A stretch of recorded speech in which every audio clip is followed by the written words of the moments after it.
Hi, everyone. Welcome to Buzz Books. I apologize for the slight delay. It was a technical hiccup on my end. I apologize for that.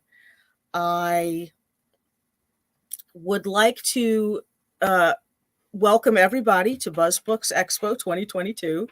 This is our third year of doing Buzz Books, and we are really delighted with the lineup that we have today and tomorrow.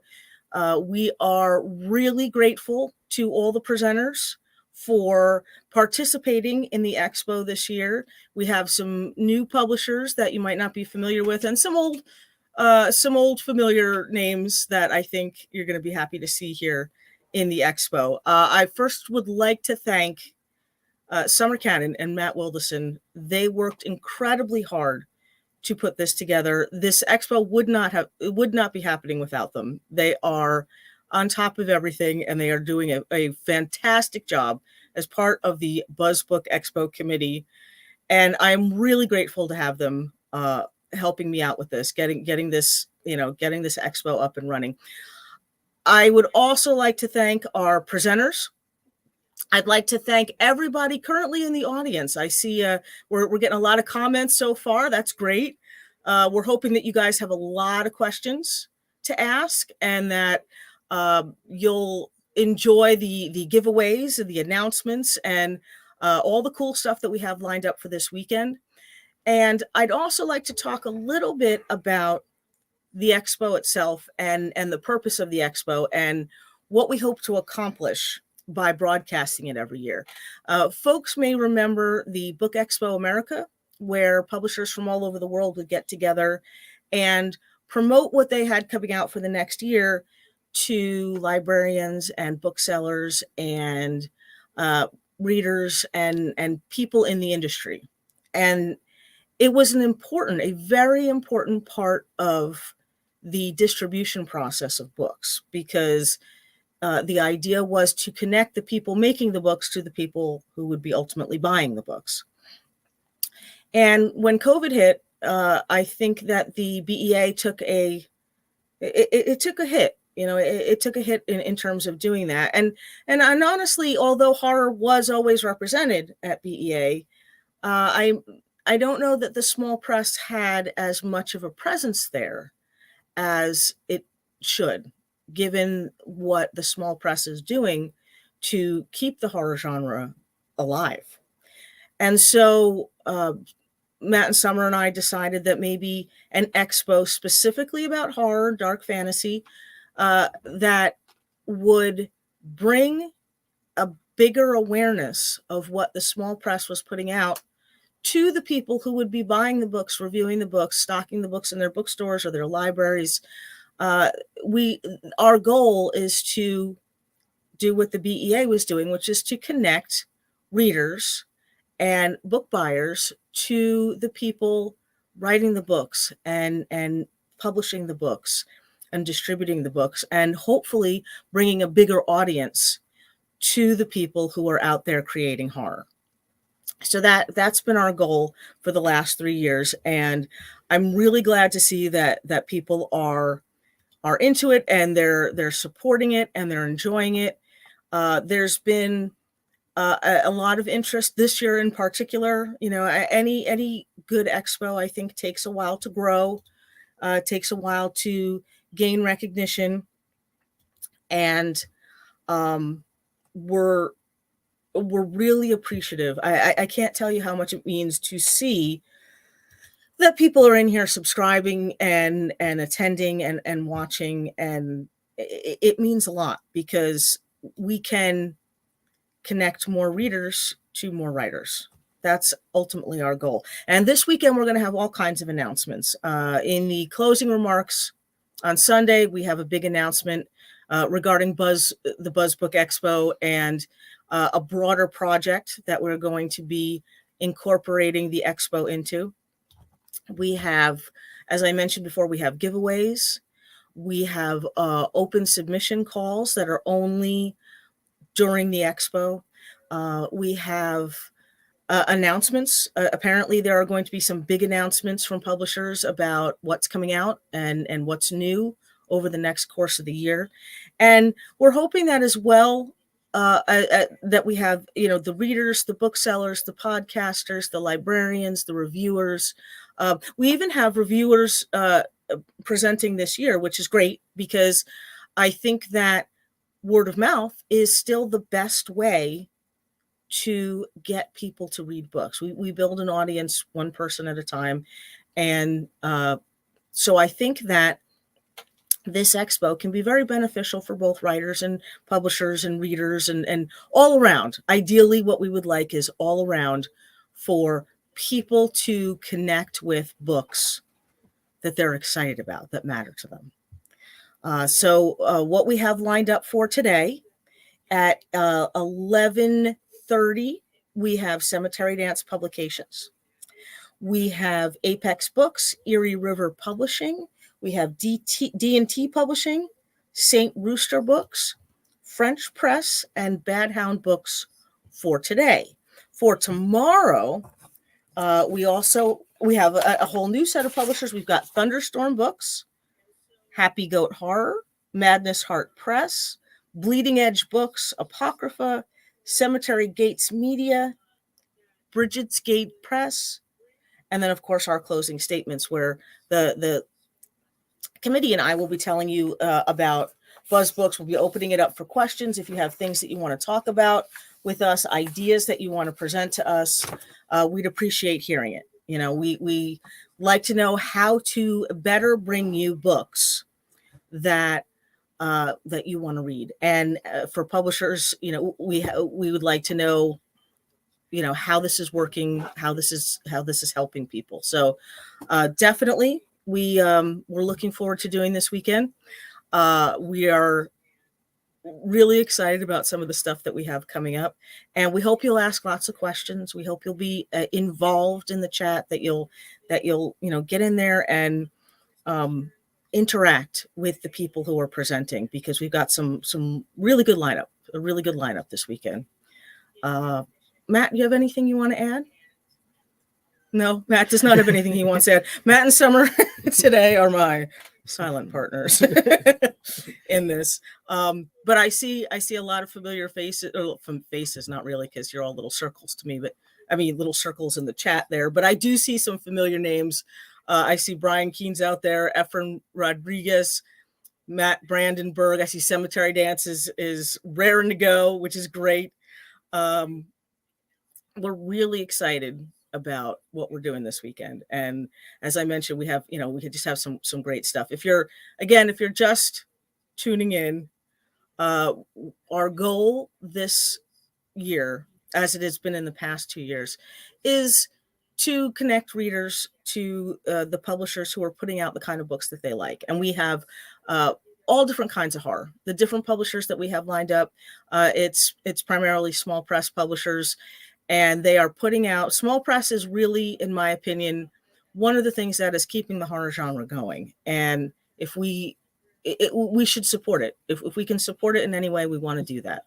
We want to help readers find, all the great stuff that's coming out in horror. And some types of horror, some different subgenres of horror, you're getting the best stuff from the small press. And so we're very excited. We're very excited to have these people presenting. Every year so far, we have learned new things. We have seen the innovation of the small press to reach newer readers, bigger readership, bigger audience.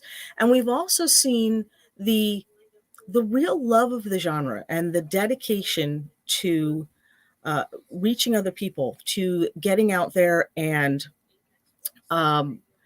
taking care of writers and taking care of readers, doing right by them, so that these, beautiful books are being presented and appreciated by the people who love this genre and who are also keeping this genre going by reading the things that we're writing. So we're just so thrilled that you're all here supporting us. We really do genuinely appreciate it.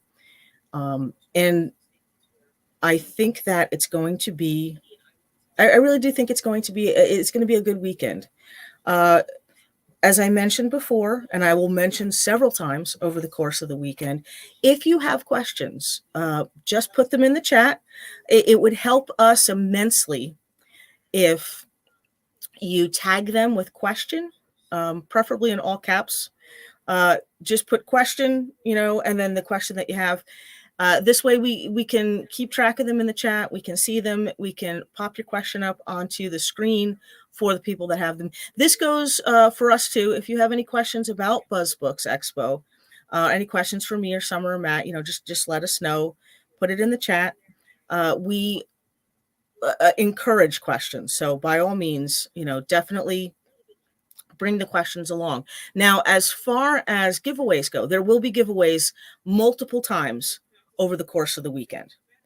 And the way that you can submit to these giveaways, and we'll be reminding you, don't worry, we'll be reminding you during each of the giveaways how to do this. But just as, and sort of an overall instruction, when you are, if you find something that you want to participate, a giveaway in that you want to participate, okay, we will announce it during that slot.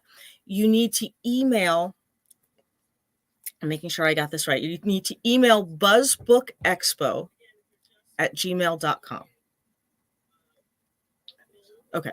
Yes. I'm just double checking that. Yes. buzzbookexpo@gmail.com. And in the subject line, we need you to put in the code word that we give you. Okay. And this will be specific to a book or a giveaway or a bundle, as the case may be. In the body of the email, we will need your full name and a mailing address where we can send you the book that is being given away, or the giveaway item, so that we have an address to send it to.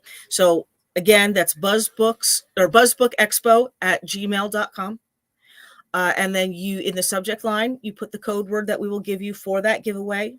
In the body of the email, you put your name and your mailing address where we can send you the giveaway item. And as I said before, as we get through the weekend, as we start talking about we get into the different slots and we start talking about the different giveaways and whatnot, we will remind you how to do this. We will remind you what to send and where to send it. And I'm seeing comments. Subject line, code word. Yes. Yes. The subject line, code word, give me stuff. The body would have your name and your address. So, we're really excited. This is our third year, and we are really pleased with all the stuff that we have going on this weekend. Feel free again to tell friends, tell them to log in. Watching this is free, and there are some stuff that is only going to be available during the live slot that the event is taking place. So the schedule, again, if you're looking for the schedule, it is on the website, which is buzzbookexpo.com. You can and then you click on the schedule page, and that will give you the list, the schedule for 2022.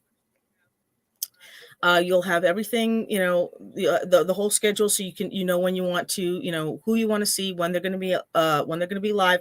We should mention that all the times are Eastern Standard Time because we're in Pennsylvania, so it's all East Coast time, and that the whole schedule is there for Saturday and Sunday, ready to go. We have really, I think, a good weekend for you. If you have any questions, if you want to ask any questions, I have another 3 minutes, and then we're gonna show you some commercials. That's another thing that we have for BuzzBook. We have a lot of really cool video ads for different publishers and different writers, and I think you're gonna like it. I think there's some real ingenuity and creativity that is going on here with the ads that people have, and it's fun. It's fun. Every year at least one person submits something that's like, wow, that's pretty impressive. You know, really, really cool stuff advertising the books that people have coming out. And Tom Duffy says it's like the Super Bowl. It is kind of like the Super Bowl. It is the horror Super Bowl. Actually, with us, it's more like the Puppy Bowl.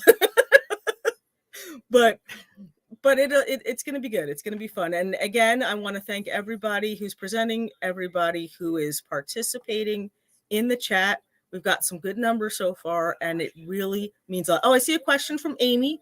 Over the last 3 years, what has changed the most for Buzz Book Expo? That's a good question. For us, mostly from our end, I think that what has changed is our approach to this. We have refined the expo. We have refined what we want to offer people, how we want to offer people. We've gotten our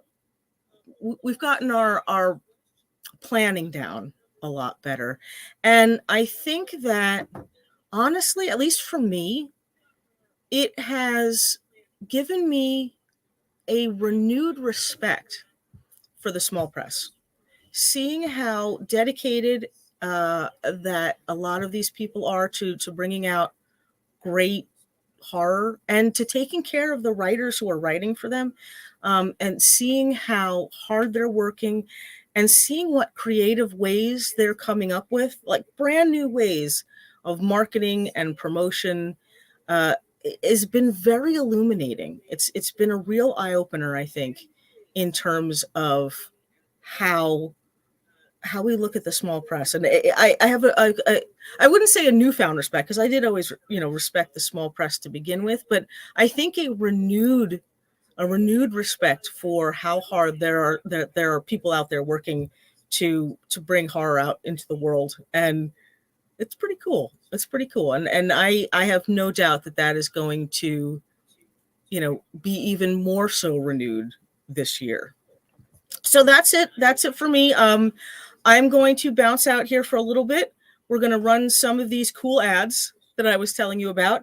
And then at 11:30, so in 9 minutes, we are going to have Cemetery Dance give the first presentation. So sit back, relax, have your morning coffee and watch some cool ads.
Hi, everyone. Oh, hold on. We got a little bit of feedback here. Okay.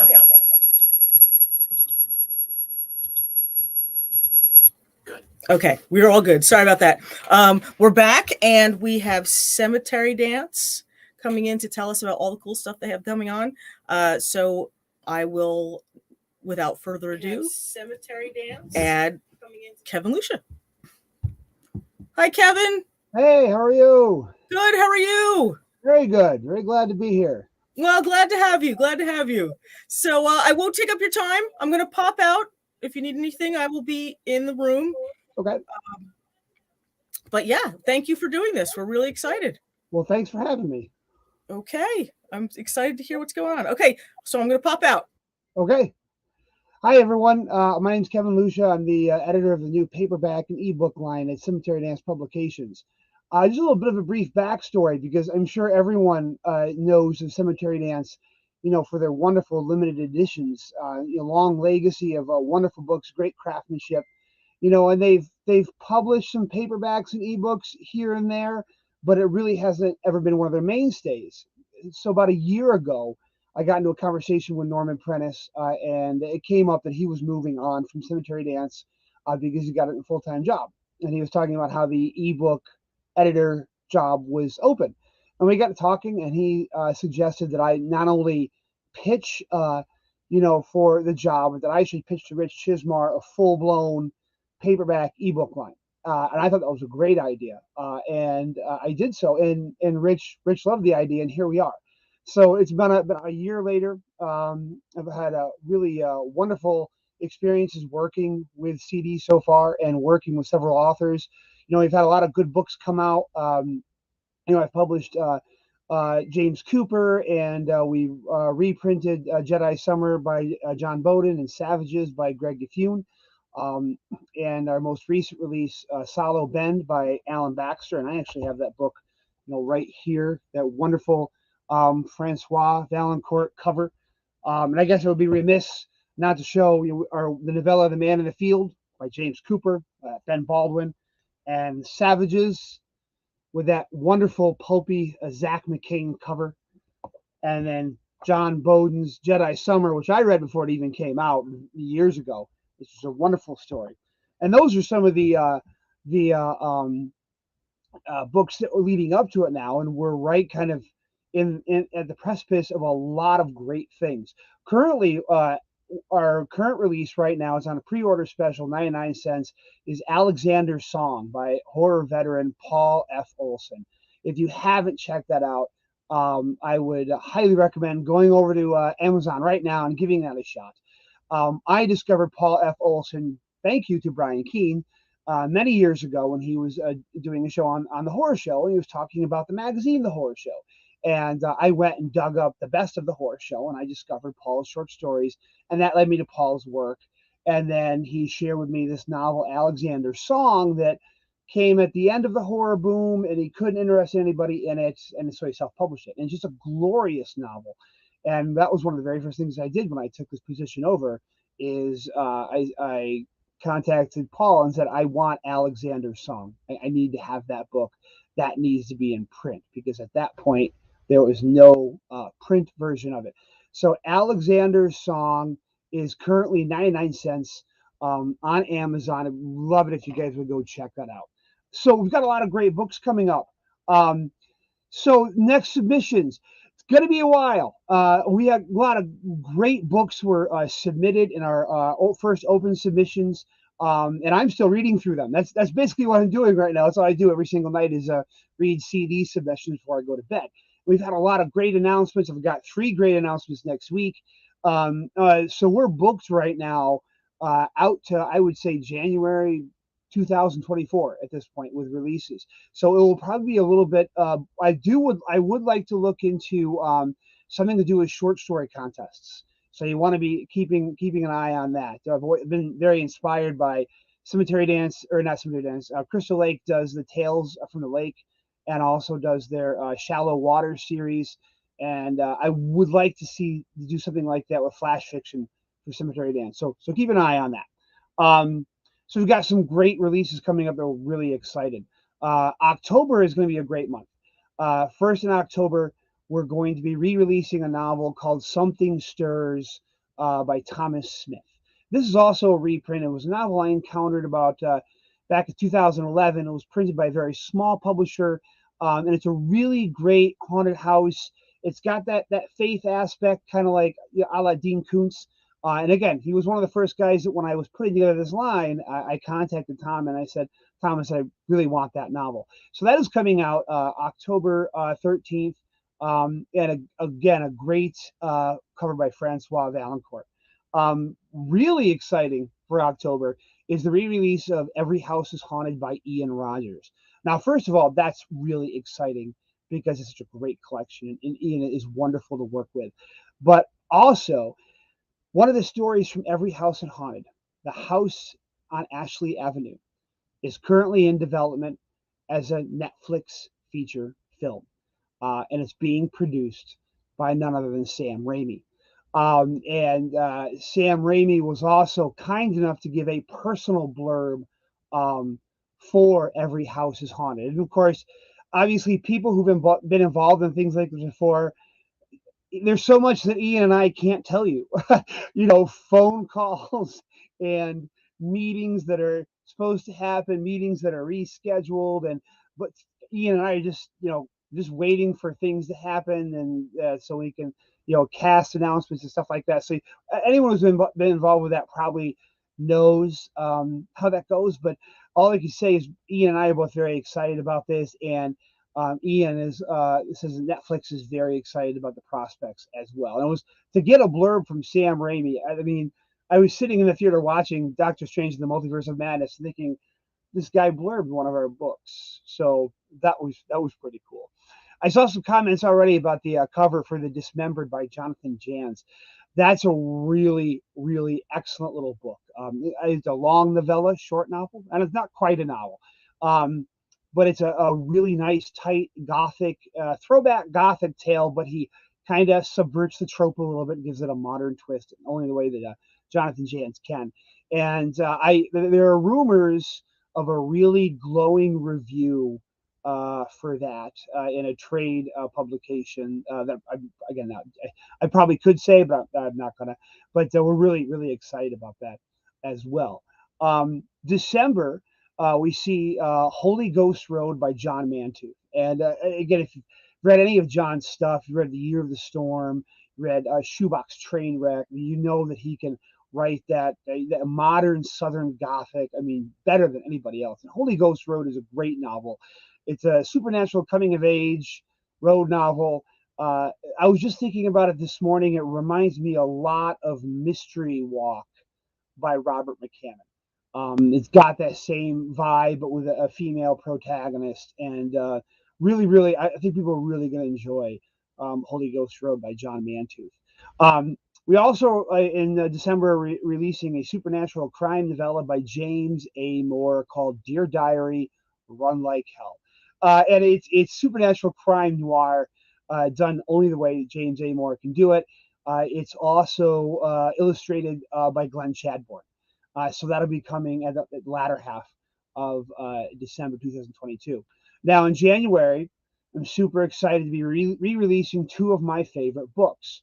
I already mentioned John Mantooth's newest novel, Holy Ghost Road. Really excited to re-release The Year of the Storm in January as well. It's one of my favorite novels by him, and so looking forward to seeing that in January. Actually, no, I take that back. That is February. Sorry, February 2023. We're re-releasing Year of the Storm by John Mantooth. In January 2023, we are re-releasing one of my favorite novels in the last few years, and that's Devil's Creek by Todd Keisling. And he's reformatting the interior of that book, and I got to tell you, readers are going to be blown away when they look at the inside of that book. So that's my unsubtle, selfish. If you already bought the Devil's Creek previous edition, that you want to buy the Cemetery Dance edition too, because it's going to be pretty special. Also features a new foreword by Ron Melfi. I've got 2 or 3 more things to talk about, and then if there's any questions, I can address questions. February, probably our most anticipated release. And ironically enough, it was the first book I accepted, but because this author writes books with a frequency that I sneeze, we had to put it out, a little ways because he had other releases coming in. But it's Gothic by Philip Fracassi.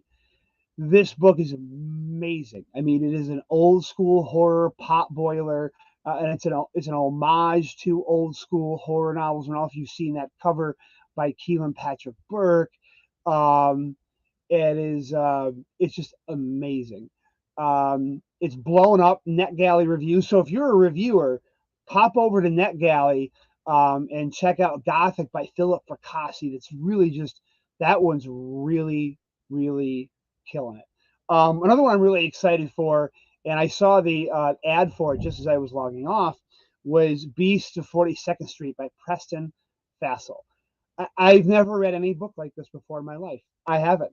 Um, on disturbing on a level of disturbing, but I can't stop reading this book. I would put it on the same level as Gary Brombeck's Prodigal Blues. Not the same, not about the same thing, but just that same quality of frisson where you're reading this book and you're like, I don't know if I really should be reading this book, and yet I can't stop reading this book. It's a incisive, insightful, and unflinching look at 42nd Street in the 70s in New York during the great blackout, a cursed film, a completely unredeemable but yet ultimately compelling protagonist. And Preston had come to me and said, "Here's this book. It's been orphaned. I can't get any. It's got wonderful blurbs, but I can't get any agents or publishers to touch it." And I read it and said, "Oh, I want to do more than touch this. This is we want this at Cemetery Dance." So, Beasts of 42nd Street. All these books, by the way, are all up for pre-order. The paperbacks on the Cemetery Dance website. We're also so favorite subgenre when you're reading submissions. I got to be honest with you. It's funny because I was talking about this on a podcast. I was on This Is Horror recently, talking about this exact same thing. I would have to say that at the end of the day, I don't know if I would call myself a little bit traditionalist. I don't know. Really, it's the strength of the writing. I mean, Preston Fessel's Beast of 42nd Street is not anything like Something Stirs.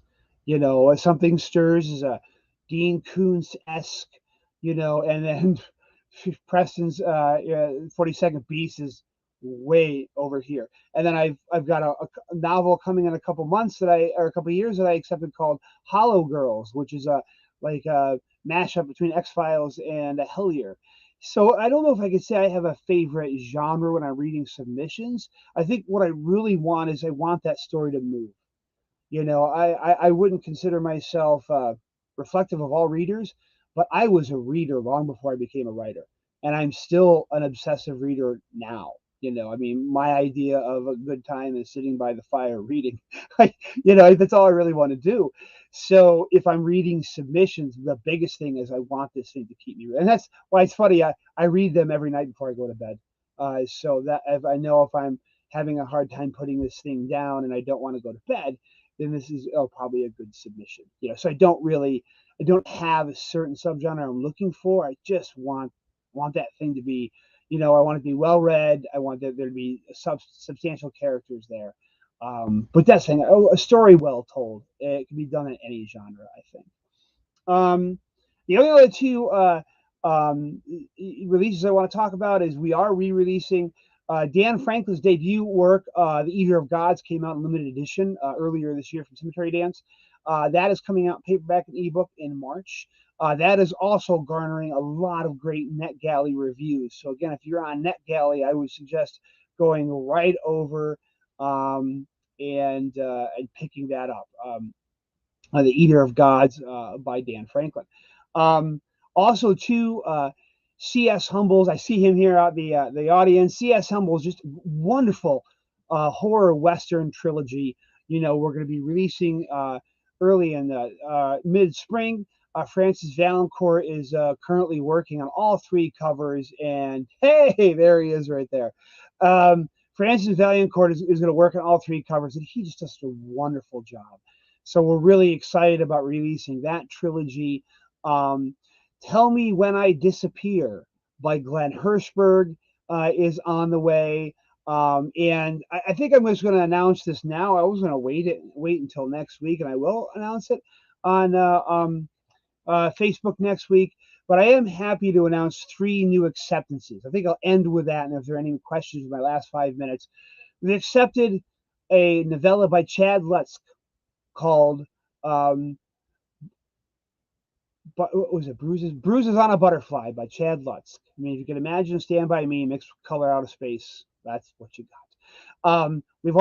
I've also accepting a short fiction collection called The Neonate and Other Anomalies by Patrick Retgliano. I probably mangled that name. And the one that I'm happiest to announce is that we are reprinting Evil Whispers in March 2023 by horror legend and horror veteran Owl Going Back. And Owl is also going to be presenting me with 2 or 3 more of his novels.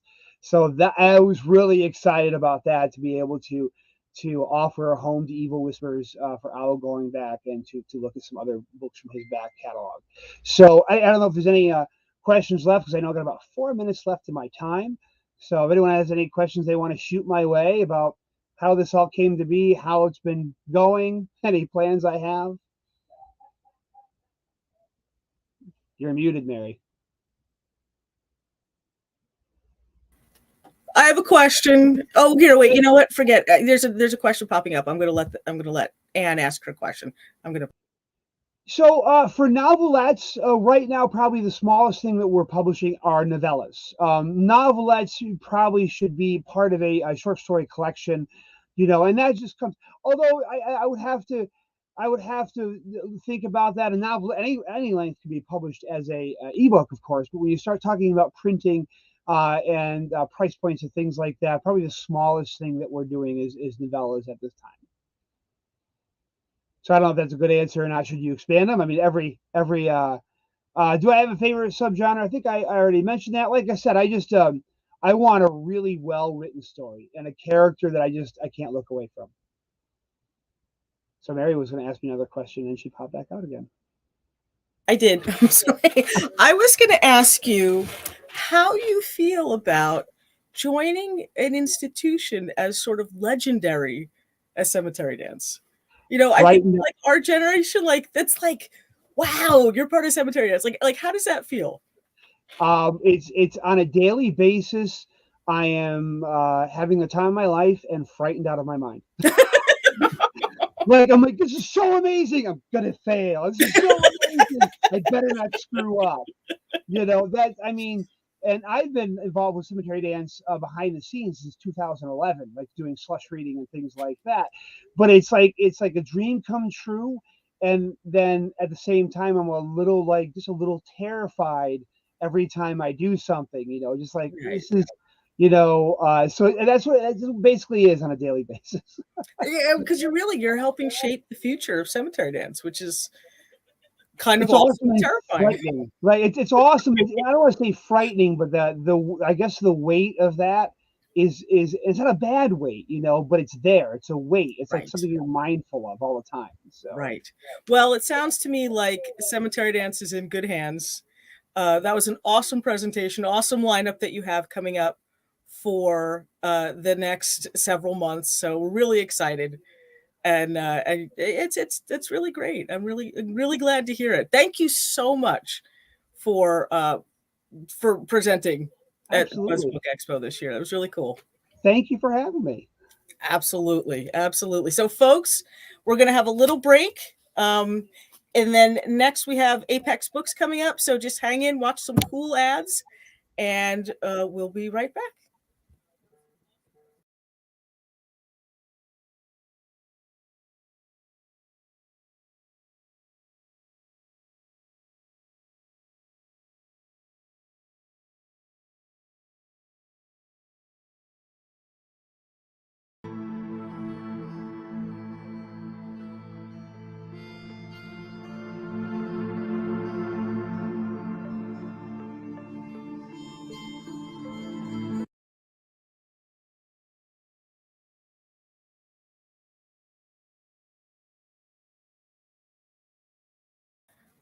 I lied about the commercials. You don't really get them. No, I'm kidding. I did want to, as Summer reminded me, we have a giveaway for Cemetery Dance, and it would be, I would be remiss if I didn't give you the information on that, because it's an awesome, awesome giveaway. First of all, thanks again to Kevin.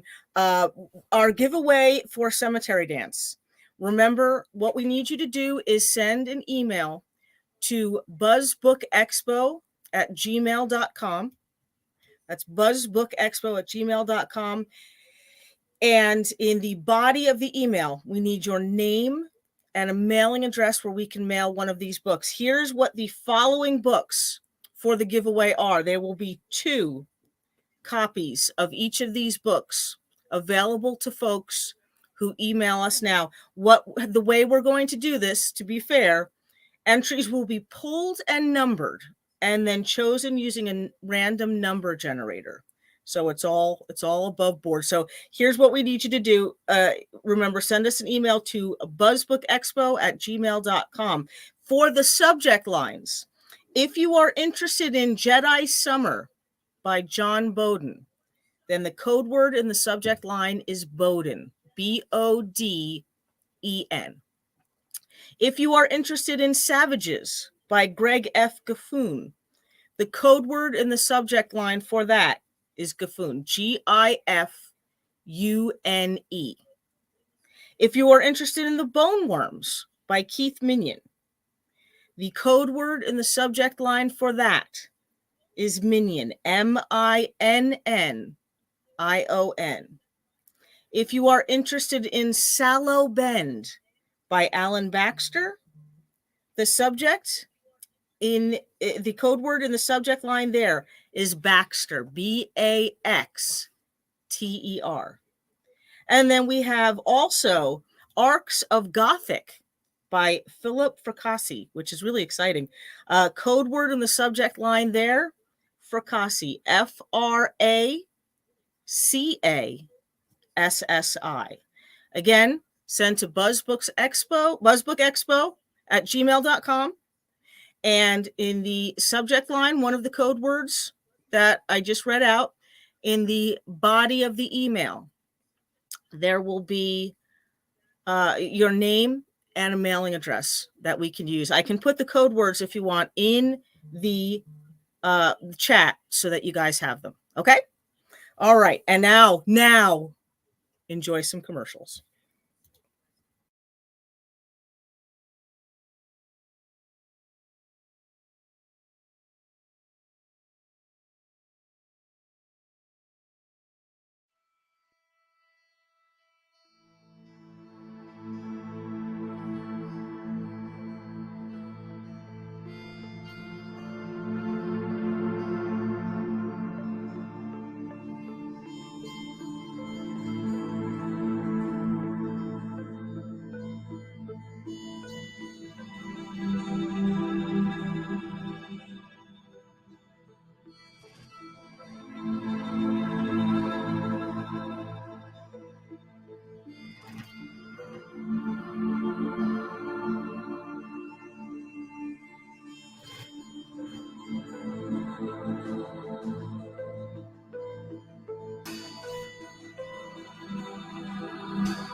Hi, everyone. You gotta tell me when you're going in.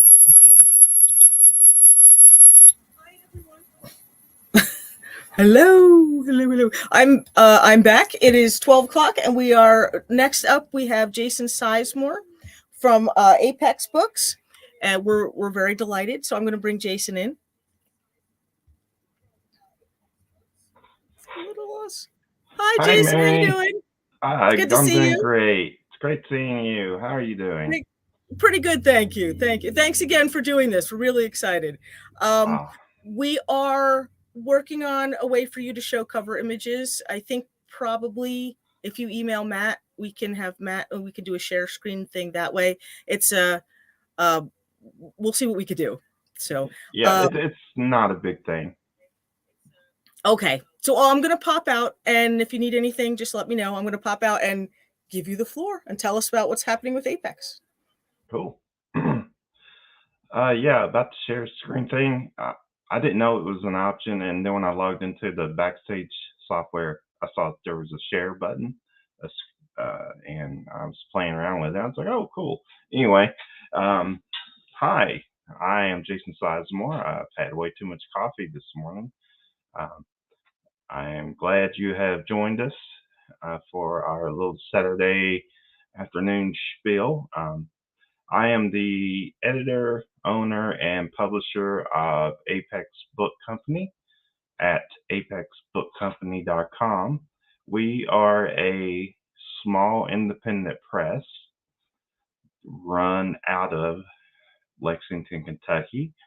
Um, we've been in business since, well, 2005, when we published the Apex Science Fiction and Horror Digest, and I ran into Brian Keene at my very first convention, Hypericon. I think that was in Nashville back in '06, maybe '05. And oddly enough, he was one of the first people uh, I made friends with, and here we are, 17 years later. I've published Brian quite a few times, Mary a couple times, and I think it's time to show you the books. All right, so a lot of people seem to forget that we are a horror press. Granted, we're not like pure horror, we're more cross genre. Most of the stuff that we publish, though, has horror elements. Um, for example, we had a book that was up for the Nebula Award and the Philip K. Dick Award for Best Novel by Jason Sanford, and it's called Plague Birds. Came out last year. Gorgeous cover art by Marcelo Bolivar. And Plague Birds is a story about a young lady who has her body taken over by a vicious AI whose job it is to travel the country in a far future world, and she levies, well, it's an entity, uh, so it levies harsh judgment upon those who have committed crimes. And by harsh, I mean some rather visceral things, uh, blood. It's, as you can tell by the hair, um, that does hint at the blood. Um, yeah. So if you like horror and you like cross genre stuff, and then give us a try. Uh, some of our other recent titles is the very dark collection by award-winning author Cameron Hurley called Future Artifacts. And this is a collection, and here's the back cover synopsis. Brutal, devastating, dangerous. join an investigation into a cruel and heartless leader, crawl through filth and mud to escape biological warfare, team up with time-traveling soldiers faced with potentially life-altering instructions. A bleak future, yet there's hope for us. With Hurley's characteristic grim optimism, her characters fight for what they believe is right. They exhibit degrees of humanity only possible in the worst of circumstances. It is with these characters, driven by a murky sense of honor and written with sincere, deep empathy, that makes future artifacts a powerful collection you won't forget. This is a lot less horror and just really bleak SF. Anyone who's read Cameron before knows that she writes very emotional, wrenching tales, and these stories, by the time you're through the collection, you will have been through the ringer, up and down. Another recent title is by the Sinister Minister himself, and currently children YA novelist Maurice Broaddus,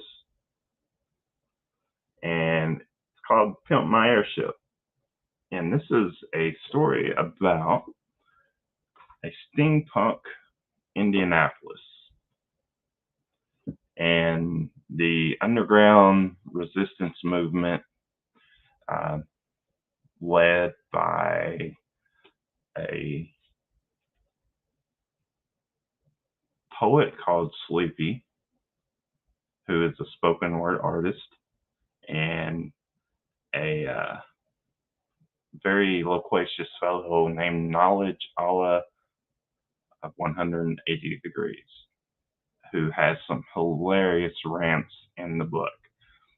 This isn't so much horror as just, dystopian SF, horror adjacent, I would call it. It's a fun book, though. And our last book, with our little glimpse into the past, is by Mr. Brian Keene, who Hole in the World.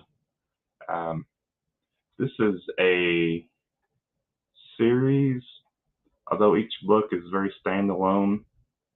It's about a man who gets transported into an alternate world. Think like H.G. Wells and Lost World stories. I kind of think it has a lot of pulp to it. If you like pulp adventures, there's dinosaurs fighting giant robots. There's wild women and wild men. There are talking animals. It's all the stuff that I think Brian dreams about when he's asleep. All the weirdness. And there's also a field of socks. All those socks that we lose in the dryer. They gotta go somewhere, right? And Brian believes that they land in a field in this weird universe offshoot. Anyway, it is a fabulous series. I tease, it's just well done. And this entry, Hole in the World, is here. I'll just read this brief synopsis. An hour ago, they were 19 strangers on an airport shuttle, braving travel delays and a freak blizzard. Then they fell through a hole in the world. Now, they are 19 strangers trapped in a dangerous dimension filled with prehistoric monsters, futuristic technology, and otherworldly mysteries. They'll have to learn to work together if they want to survive and return home. But will any of them be left alive then? So, as you can tell by the synopsis, this is a very standalone-ish book. It does tie into the rest of the series, as the main protagonist of the first two books does make an appearance. It also has some Tuckerizations that are fun. So if you are a horror insider or know of Brian Keene or friends with Brian, you may want to check this book out. You could be Tuckerized and not even know it. Um, so what holds the what does the future hold in store for Apex Books? Well, um, the book line is currently in a little bit of a transition, uh, mostly because I found myself overwhelmed with success of the magazine relaunch, Apex Magazine, and was finding myself also falling behind on book releases. Uh, but we have brought on some additional resources to the team, and we hopefully will start cranking out a lot more books. The first of these, and not necessarily the first to be released, let me add, but it is planned in 2023, is uh, a reprinting of Eugene Bacon's award-winning collection, Danged Black Thing. It was released in Australia, and and it will be making its American debut with Apex Books, and we're just absolutely delighted to have Eugene on our roster of writers. The collection is she writes very incisive about social issues in a way that's relatable, kind of dark, and unusual. I know unusual and relatable are kind of at odds with one another, but you'll just have to read it to see what I'm talking about. Uh, Another collection what we have planned for 2023 is Zen and Other Stories by Tobias S. Buckell. That one is pretty much pure SF. Um, Tobias, he does write horror occasionally, but if you're just into like Asimov's, the magazine, or even analog to a degree, then you'll really enjoy Zen and Other Stories.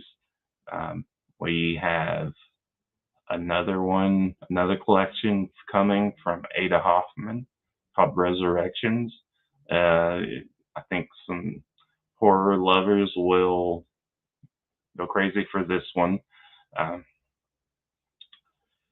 Unfortunately, I don't have cover art just yet for Tobias and Eugene and Ada's books.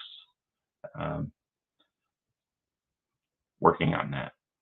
And we have another collection from L.H. Moore. And because I'm on the spot, I am zoning out on the Breath of Life. Yes. I don't know. You can read some of L.H. Moore's work if you're not familiar with her on Apex Magazine. She is a brilliant writer who I would say is on the up and up, and I'm hoping that publishing this collection will help her break out and become a wider known writer. So, 2023 will see Apex transition into some Kickstarter projects. Formerly, we would do Kickstarters for the magazine, but we've decided we're not going to do that anymore, that we're going to do special book projects, in particular, mostly anthologies. The first one will be in February, scheduled to launch February 21st, and it's an anthology called Robotic Ambitions, co-edited with my editing partner Leslie Connor and me. Still in the early stages. We're just now gathering a list of writers to invite. There will be an open call. It will pay pro rates, and naturally, all this is dependent on Kickstarter being funded. So keep your eyes peeled for that. If you follow us on Twitter at Apex Book Company, you certainly will see us tweet about it. Probably a whole lot. And we do have one last Kickstarter project, but I will only mention it in passing because it's still way down the line. It's going to be in September 2023. Still deciding what exactly the theme will be, and I got some ideas for an editor of the anthology that I'm working on. So, I think that covers most of everything that we have. Oh,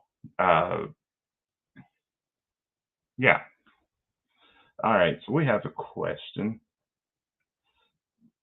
What do you look for in a book or story on a personal level? I have reached a point in my editorial past where I had to be looking at something that is fresh. I know a lot of people will say that, a lot of agents and editors will tell you that.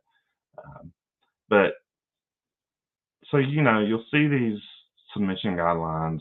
I don't want to see zombies, or I'm tired of mermaids. Well, there's a reason for that, because we've read a gazillion queries, synopsis, submissions for involving like zombies or mermaids. While I don't usually restrict submissions based on that, because there's always that one fantastic zombie story or what have you. You are more likely to get my attention if you have written something unusual.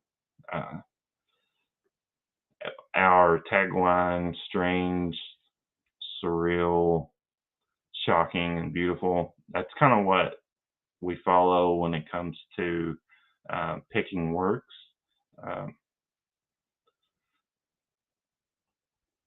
There's a fine line. You can write and borrow from genre conventions, but you also have to add your own unique voice and spin on it. Any other questions? Looks like I have 1 minute before Mary kicks me off. Okay. Hey, Mary. Hi there. I'm not necessarily coming to kick you off, but I did want to thank you very much for presenting this year. It sounds like some really cool stuff. And I do have one quick little last question before you go. Are you say that because people do, I think, tend to forget that you do publish horror. How do you feel about genre blends, horror, science fiction, horror, fantasy, that kind of thing? I love it. Honestly, that's movies like Alien and The Thing that are very solidly cross-genre are what got me to go down this particular path of publishing. Awesome. I don't see near enough really good sci horror. I know it's kind of challenge to write, and plus we're all locked into certain franchises and expectations. But yeah, anytime like the Sanford book, The Plague Birds, I think it's sci horror.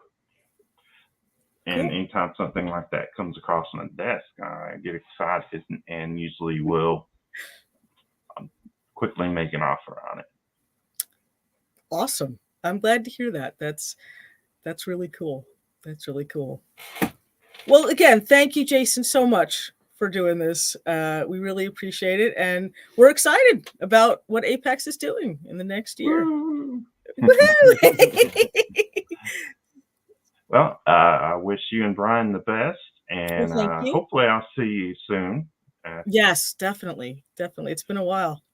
I know you'll be seeing my editing buddy Leslie Connor fairly soon, right? Or we do. We see her from time to time. She's awesome. Yeah. Oh yeah. She's really great. She is really cool. Well, thanks for having me. Absolutely. Thanks, Jason. Bye. Okay, folks, we are going to take another quick break at 12:30. We have Erie River Publishing, so stick around for that. And we're going to have some more ads for you to watch, which are really fantastically done. I got to say, everybody who sent us ads this year, you have knocked it out of the park. We are really impressed. So I will jump out, let you watch some ads, and we'll see you again at 12:30.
Hi, everyone. Welcome back. Now we have Erie River Publishing coming up with Michelle River. We're really delighted. I'm going to bring her in here. Hi. Hi, Michelle. How you doing? I'm good. How are you? Pretty good. Good to see you. I know. Good to see you. It's been, what, 3 years? Yeah, it's been a while. 3 years. This is our 3rd year doing it. And I'm just like, so much has happened. I'm excited to hear about it. I can't wait. I'm really glad that you're doing this. Thank you again for presenting this year. So I'm going to pop out if you need me. As I've been telling everybody, if you need me, just let me know. I can always pop back in. But take it away. All right, perfect. Hi, I am the owner and social media guru of Erie River Publishing. I'm not really a guru. It's just me frantically running around with my phone all day, chasing my children, going, hold on, I got to reply to this text message or tweet or something like that. But I own Erie River Publishing, and we are an independent publishing house that publishes dark fiction and which is, for us anyways, horror. We do a lot of dark fantasy like we've done a dark sci-fi, and that's one of the books that I actually created. But we have so much coming out. But if you're looking to where you can find us pretty much everywhere. I am on as Erie River. I'm on Twitter. We're on YouTube. We are on Facebook, Instagram, and TikTok. So if you like to see more of me making ridiculousness, TikTok is probably the best place to find us. Now, 2022 for us was so awesome. We had such amazing things happen. I started this adventure in 2020. So right at the heat of pandemic, we released our first book. We started with just horror anthologies, so short story anthologies. And since then, we have gone to releasing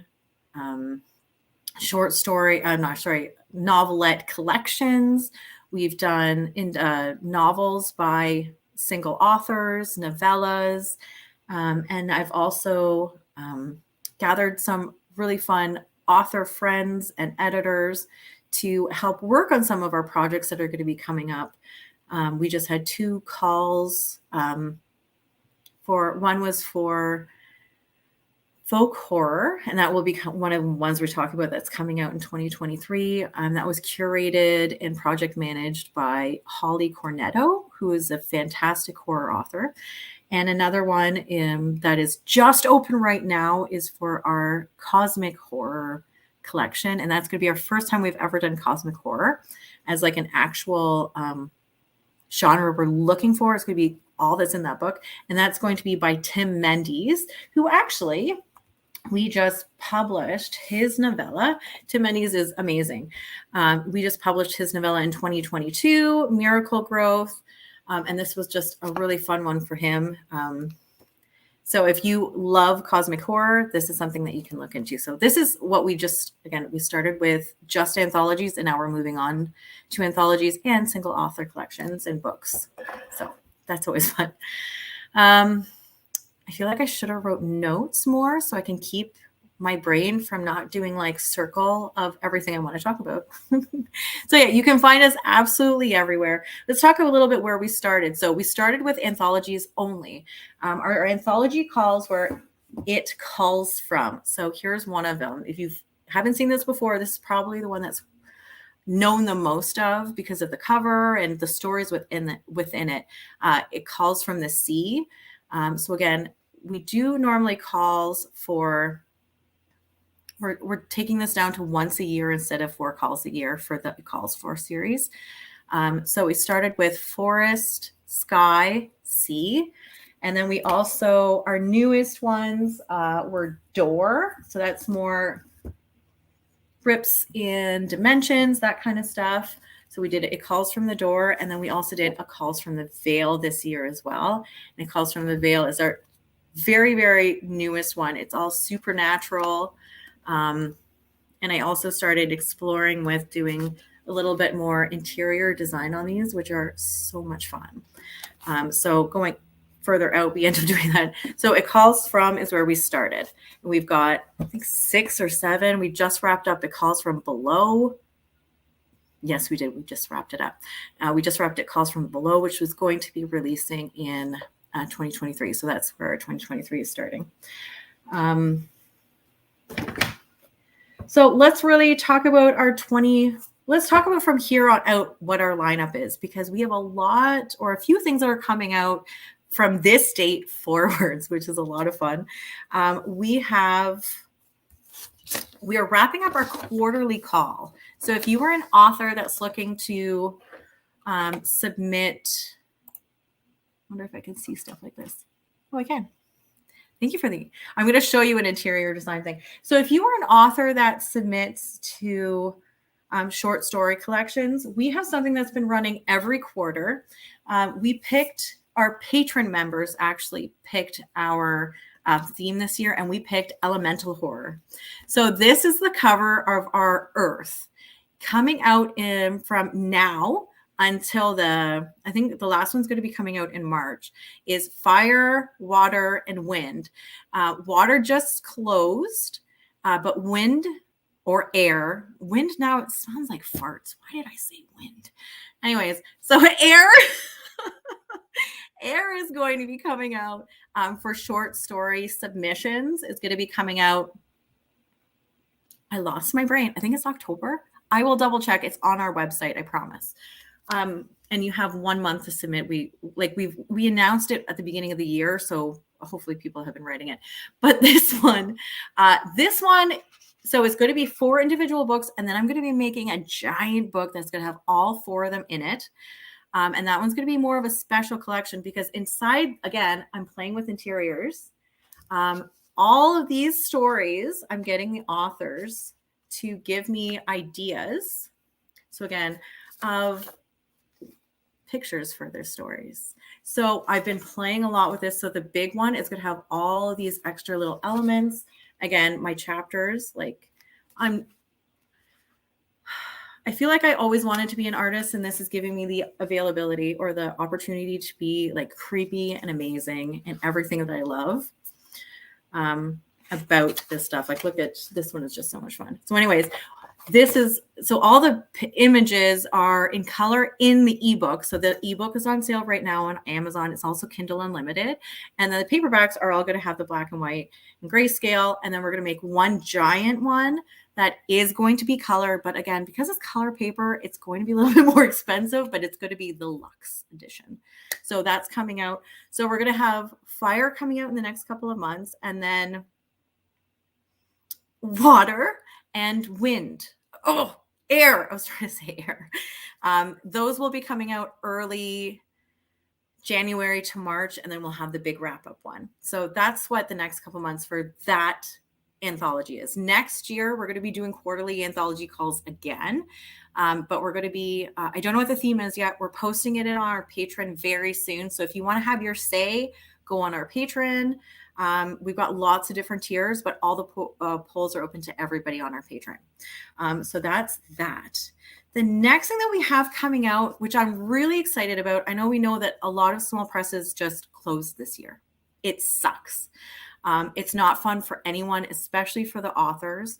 However, we were able to take on one of those books, and that that book is Golf by Shelley Campbell. She is a fellow Canadian. In case I haven't mentioned it, hi, my name is Michelle, and I own Erie River Publishing, and we are a Canadian publishing company. That does not mean I only publish Canadian authors, but that's where I live. So she's another Canadian, which makes me happy in my soul, because I love to promote Canadian authors as well. And I was just lucky enough that this book that I loved was also by a Canadian author. Shelley Campbell, so Golf by her is being re-released. We didn't do too many edits on it because it was fairly clean, but we did get her to do some mild changes. She wanted to do some changes in it as well, but she also is creating some interior work on these books because she's an artist. So she's created some characters and we're putting that in there. She made her own chapter pages. It's going to be just like chef's kiss. I don't have obviously a cover. It's not coming. That was coming out October 8th. Yeah, October 8th. I gotta get on this. But it's so much fun, and it's also going to be having an after chapter. So if you have read it before, you want this new copy. It has a new chapter in it, and it's just like a follow-up through a different perspective of one of the characters, and it's awesome. It's like so amazing. Another thing that we have coming out this year is, like I said before, we do horror, but we also do dark fantasy. And this one, it's going to be more of a rapid release. It's a 5-book series by author Rachel Booker. She is an English writer. She has created this dark and terrible and wonderfully just messed up world with demons and witches and a magic system that's amazing. And it's really dark. The first one that's coming out in December is going to be Shades of Night. And then after that, we're going to be, hopefully, we're trying to do a release every 4 to 5 months. The next one is going to be Untamed Night. And then, I forgot the other titles. Night is in all of them. We're calling it the Night Order series, and it's going to be amazing. The cover work we have on it is so much fun. So if you are into dark fantasy, this is the one that you want to hit. Then again, we're getting now into like 2023, which I know is what we're supposed to be doing, but from here on is like the next year. Breathe. Done. Okay. Little chamomile tea. If I have any more coffee, I'll just like right off the sheet, the chair. Hank Flynn. So let's talk about 2023. The biggest, most exciting thing probably I'm excited about. Is Hank Flynn. We are doing a re-release. If you haven't heard about this one is a self-published book by Candice Nola. She is a splatterpunk winner. This one doesn't necessarily get too splatterpunky, but it is like a Western demon horror. It's so awesome. I love Candice so much. I read the book and I loved where it went. But after reading it, we decided we're going to redevelop it a little bit. We're going to give it a little bit more punch. We're hoping, she's still in the middle of editing it, so I don't know exactly what it's going to look like. The story itself is staying the same, but we are re-editing it. We're going to do a totally new interior formatting. I'm hoping I can get, it's always up to the author. Like, I don't want to push my ridiculous, crazy images on everybody. But I'm hoping she lets me do a little fun stuff with the interior. But either way, this is coming out. I think we're coming this out February, March. And then even more exciting news, it's becoming a series. So we're going to see Hank Flynn through the ages. And those dates are coming soon. It's amazing. Like super, super, super amazing. I love it. Oh, Candice is here. I didn't even know you were here. So look, I talked. Amazing. So yes, and we are keeping the cover because I know like it's gorgeous. So that's coming out February, March, and we're just like, I'm so excited to hype that one up. Another thing that we have, again, we've got some more. My brain just stalled. So let's talk about single author releases. Yeah, if you have any questions, sorry, I always look at the comments because I'm crazy. Single author releases. Let's just talk about the one that just came out. So Sentinel came out in 2021, and its partner and conclusion, Nothis, just came out 2 days ago. I do not have the book for it. But if you loved the quiet horror of this one, the other one is just as good. Drew really honed in his ability to, I don't know, just like build atmosphere in every world, like every word. He just did a really wonderful job. It did go a little bit darker because I was like, yo, we need to, because I enjoy dark. And he was like, he was holding back on some of it. I'm like, don't hold back, go. So I don't know if we're going to be doing another one in this series. We are potentially talking about doing a prequel so we can get into Judy. And if you know who Judy, if you read the first one, Judy, oh yeah, Frances Valancourt, Canadian, Quebec artist. If you know Judy in the story, we are talking about doing, she was like the original occult leader in the group. we're looking at potentially doing that. But we're still talking about it. That might come out by end of next year. It might not ever come out, but we're in the midst of chatting about that. So for more single author books, we're going to go back to dark fantasy. Now, one of my favorite dark fantasy authors and my dear friend, David Green, put out, it calls In Solitude Shadow. Now this one, if you see the size difference, this one was the starter to the series. It's a 4-book series. This one did really well. People are loving it.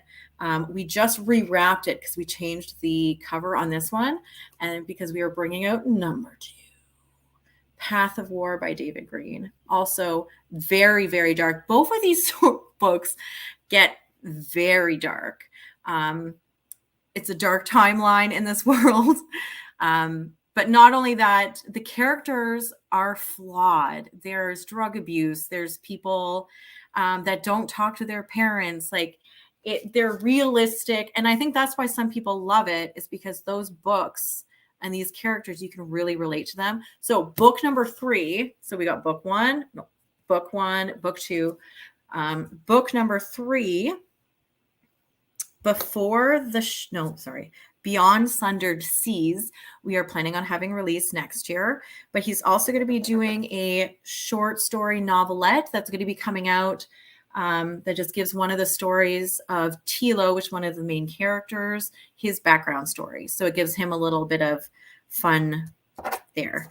We also have David Green also writes urban fantasy. This is dark urban fantasy. This Devil Walks in Blood, if you've seen this copy around, this actually has doink doink. It's got Devil Walks in Blood. Oh, that's my signed copy. But it also includes the novelette Dead Man Walking. So the beginning is Dead Man Walking, and then you get into it. This is the ebook and the paperback, Devil Walks in Blood, part 1 and part 2. So you get that all in one. That's available now, but we've got at least 3 more books coming out. And the next one, which I wrote it down. Please tell me I wrote it down. I did not write it down. The next one is coming out, I believe by May. We're still talking about it. I have it on my calendar. I think it's by May. We're going to do that in May. This is a paranormal investigator. In this world, he passes away but is revived, and then he wakes up and he realizes we're all living in hell and there's ghosts everywhere. So anyways, that's kind of what's coming out. Oh, sorry, 2 more things, and then I promise I'm done. I always go over my time. Questions. Are you accepting debut novel submissions? Yes, we are. We are doing submission windows. Unfortunately, 2022 kicked my butt. We had a lot of family emergencies come up. We were supposed to be doing this in the summer, is why I'm saying it this way. So it's been pushed back. It's probably going to be late fall. And yeah, we are doing that as well. The next 2 things we have coming out is our folk horror, which was done by, it's an anthology specifically for folk horror, and that is coming out in 2023 as well. So we've got lots of stuff coming out. It's been a lot of fun. If anyone has any questions, let me know. I'm sorry I talked very, very quickly. And yeah, so just a lot of stuff, a lot of fun and exciting things. And another thing that Erie River has, well, not necessarily Erie River, but kind of, we've partnered with a new company that I put out, and that's BookBox Canada. So I live in Canada, which I said before, and so I put together a company to do genre-specific book boxes. We do horror, we do dark fantasy, and we do dark romance. So if you are someone that enjoys horror, our December box is coming out next, and it will include one of our, all the details are on bookboxcanada.com, but that's just another way we're kind of expanding our reach as Erie River Publishing. I do love series. I'm not going to lie. I enjoy series. Originally, we were going to be doing a series only call that was going to be coming up in late fall. But we did change. We are about to change that and let people know that they can do single books too. But yeah, I love single novels and I love series. Like Infested by CM Forrest, which we just released. was a single novel, and it's done wonderful. It's great. I would buy into a Buzz Book box. Let's do that. I think that would be amazing. Mute. I'm on it. Yeah. I'm getting better at it. Oh no, I do it all the time when I host them. I'm like, a couple of times I've come in and just, started talking and completely not muted. And anyway, I did want to talk about the giveaway that River's doing. It calls from the veil. Remember, folks, if you want to participate in the giveaways, you email buzzbookexpo@gmail.com. It looks awesome. All these books are so beautiful. They really are. The code word for this in the subject line is Eerie Veil, EERIE space VEIL. It calls from the veil, a supernatural horror anthology. It looks absolutely beautiful. And remember, folks, when you put in your in the body of the email, make sure you have your name and a mailing address. We have one more question. Can we squeeze one more question in? Do you have to go right away? I'm good. I have nowhere to go. Okay, cool. We'll squeeze one more question in. What do you look for in dark romance, horror romance? Okay, so Erie River Publishing has not actually published horror romance yet, but I would love to. I think the main thing with any sort of what I'm looking for kind of thing is well-defined characters. I want them to be human.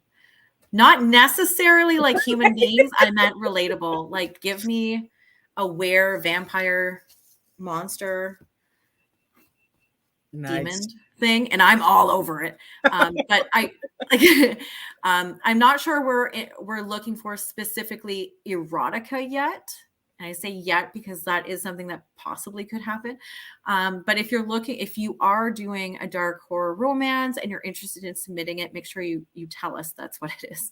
But I the romance can't take over the entire story. If it's horror, it still needs to be horror. I need that build up.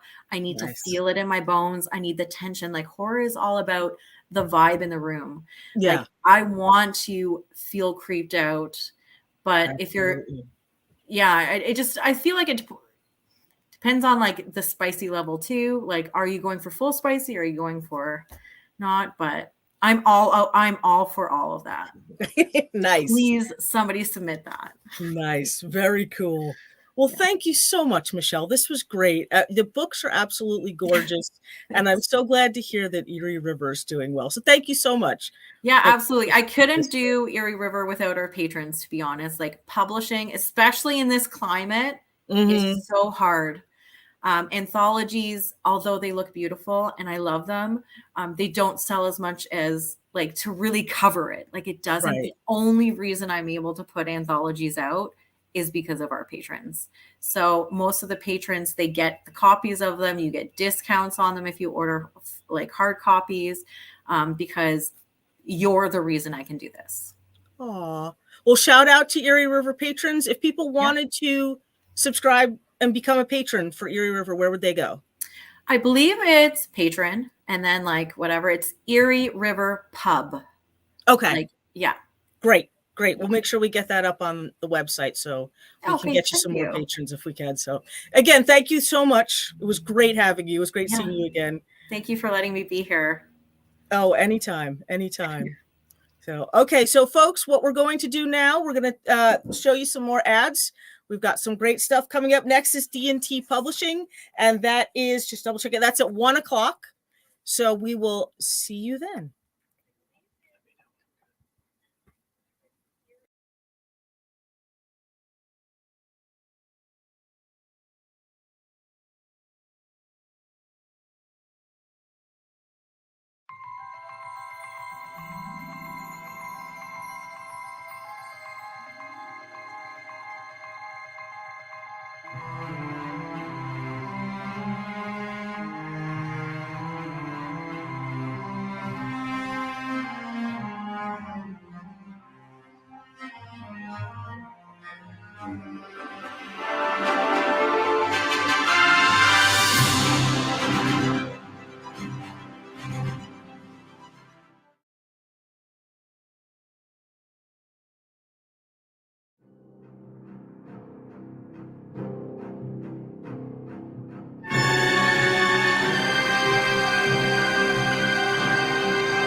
Hi, folks. Welcome back. We are here with Dawn from D&T Publishing. I'm going to bring her in. Hi, Dawn. How you doing? I'm good. How are you? Good, thanks. Good, thanks. We're looking forward to hearing all about what D&T Publishing has coming up. I'm going to step out, give the floor to you. If you need me, just holler, and I will be there. Okay, thank you. All right. Take it away. Hello, everybody. I'm Dawn Shay. I'm from D&T Publishing. And the first thing I guess we're going to talk about are obviously all of our books that we have coming. It's the rest of this year and the beginning of 2023. So the first one that I want to talk about is ABCs of Terror, Volume 4. It is written by various authors, and it comes out on Amazon on September the 23rd. It's the fourth volume of this series of anthologies that we have. There's 26 stories, and one for each letter of the alphabet. And the theme for this particular anthology was neighbors. So our authors did a wonderful job. They all came up with wonderful ideas. And so some of the stories that you can look for in the book, I just picked them randomly. It's A is for Abscess Aphrodisiac. F is for Faux Killer Creek. H is for Happy Homemaker. K is for Killer on the Loose. N is for Ned Jr.'s New Neighbor. R is for Rachel, like from Friends. And W is for Won't You Be My Neighbor. Let's see. The next book I'm going to talk about is Wolfen by Ryan LaPlante. It comes out on Amazon on October the 7th. And this book is about Amara. She is bitten by a werewolf. She's forced to flee her village because there's nothing left. But luckily for her, she's found by Father Barnabas, and he is a priest that has dedicated his life to battling supernatural threats. So she begins to train with him, excuse me, and she begins to learn how to control the beast within herself and also to hunt down the werewolf that created her. But of course, as all things are, there is a vampire invasion looming. So is she going to win against the forces of evil, or is she going to lose to them a second time? You'll have to read it to find out. Next one is The Dead Heart by Lucas Miller. It comes out on Amazon on the 21st of October. In this story, we have Wilbert. He is an accidental resurrectionist, and it's a funny story how he finds out that he can do that. And he's going up against Ariel. She's a necrophiliac necromancer. As the story goes along, Wilbert finds himself in Ariel's clutches. And so the resurrectionist and the necromancer go toe to toe. Who will win? You'll have to read and find out. But I will say that this one is more splatterpunk, very gory. Somebody had asked me yesterday, I believe, if Wolfen was young adult. It is not classified as young adult, but it is more tame. I don't think young adults would have a problem reading it. But now The Dead Heart is more graphic and gory than Wolfen. Next up, we have Decay by Joe Scipione. It comes out on Amazon on November the 4th. It is book 1 of the Contact series. So there will be, I think there's 4 or 5 of these. And so in this book, we have Martin Quigley, and he learns at a very young age that he has the ability to kill anything he touches. His cousin finds out that he has this ability, and he gives him the nickname Decay. So fast forward, he's an adult now, and he is joining the Union Army to fight in the war between the states. Well, nobody knows that he has this ability that he has.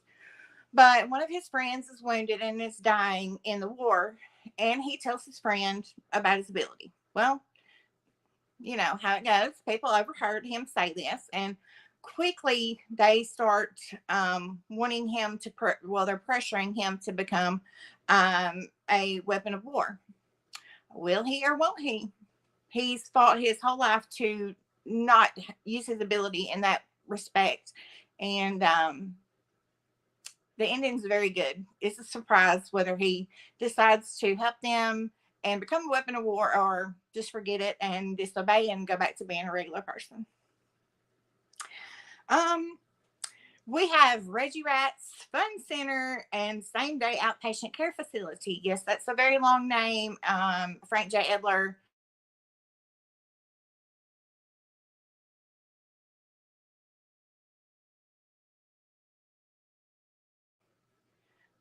It's a horror comedy rather than just regular horror.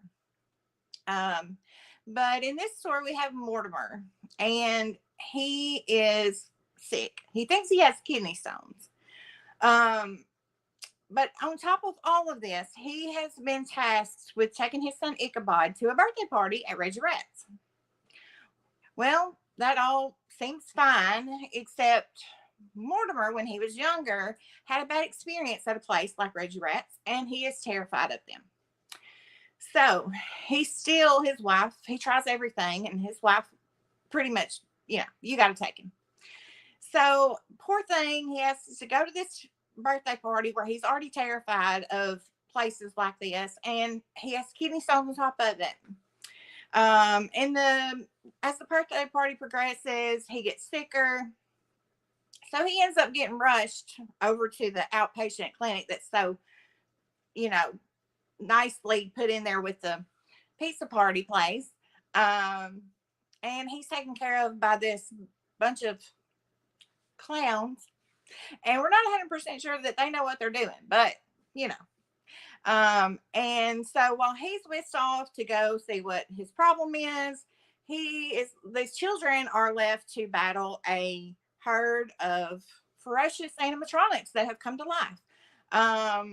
So if you have children, or maybe even yourself, you're probably familiar with Five Nights at Freddy's. I did not have that growing up, but my children love it. So I'm very well versed in the Five Nights at Freddy's universe.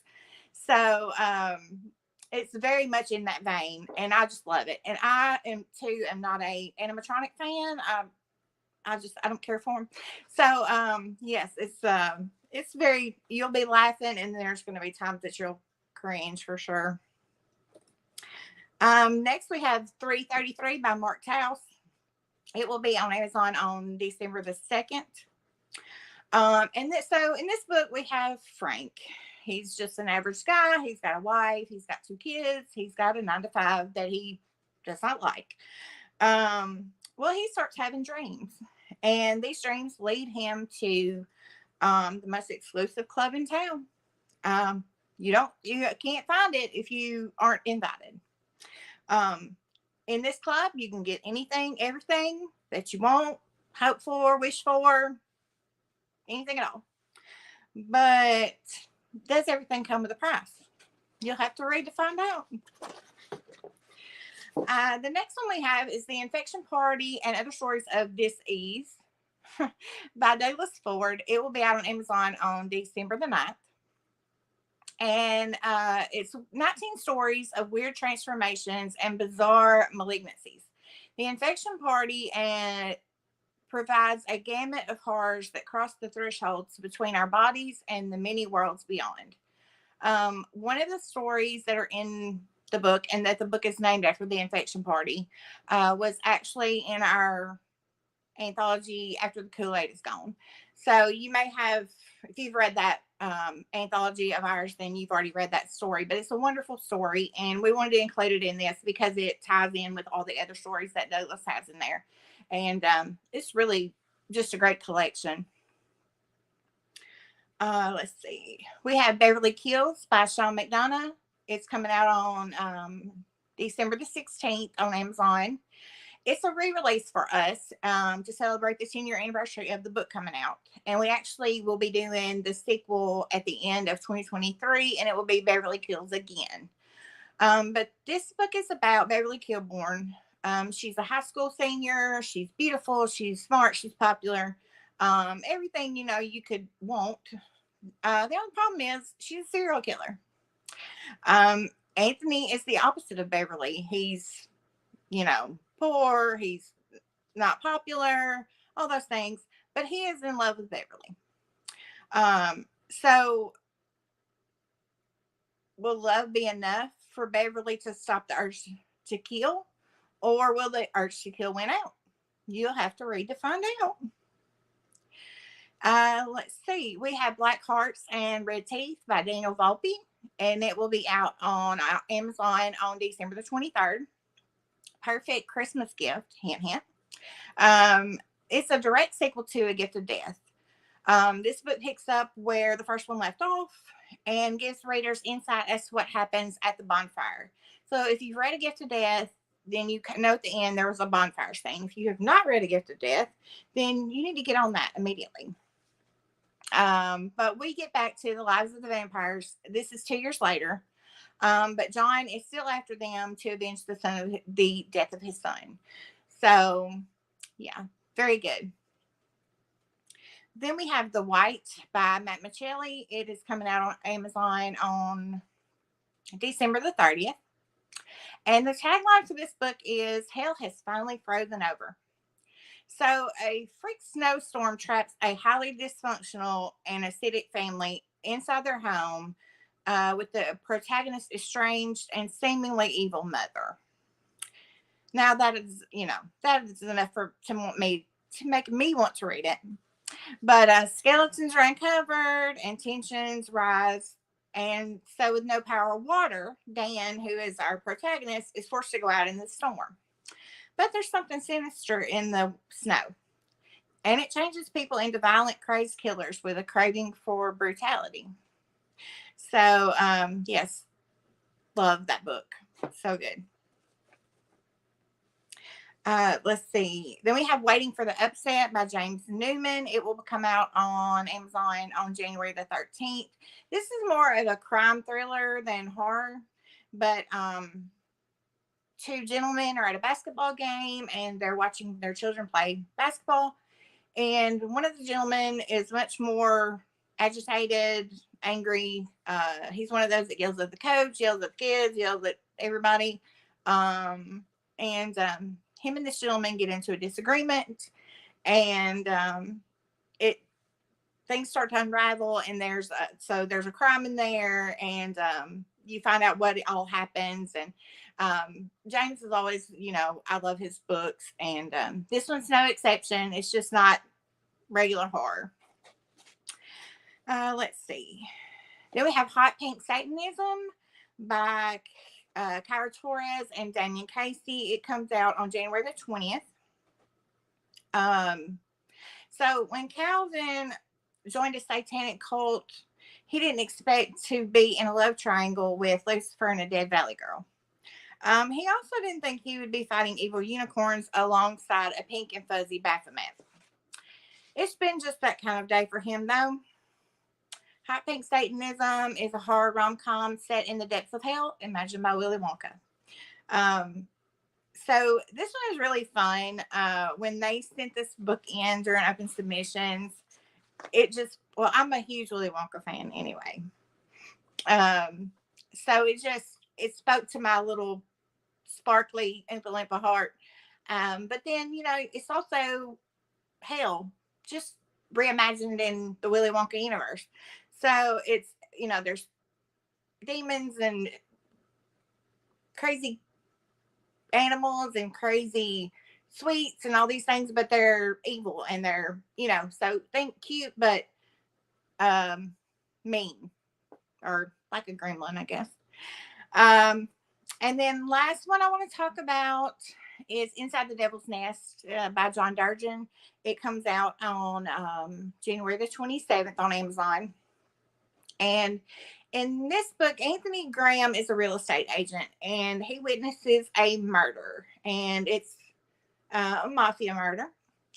And so he and his family are on the run, and they decide to head out at a campground that he purchased some years ago. But nobody has been interested in the property. Nobody will go there. No one will see it because there are so many stories surrounding this campground, and there's strange occurrences, a murder. There's a cult that used to reside there, but now they just came up missing all of a sudden. So The Bird's Nest Campground is the name of it, but it's taken on a nickname, the Devil's Nest. So his family will fight to survive the haunted lands while looking over their shoulders for murderers who are out to get them. Very interesting. If you like cults, it has a very good cult story in there. But yeah, so it's mafia, murder, cults, ghosts, all the things. Let's see. I think that's all the books that I had to talk about. Does anybody have any questions?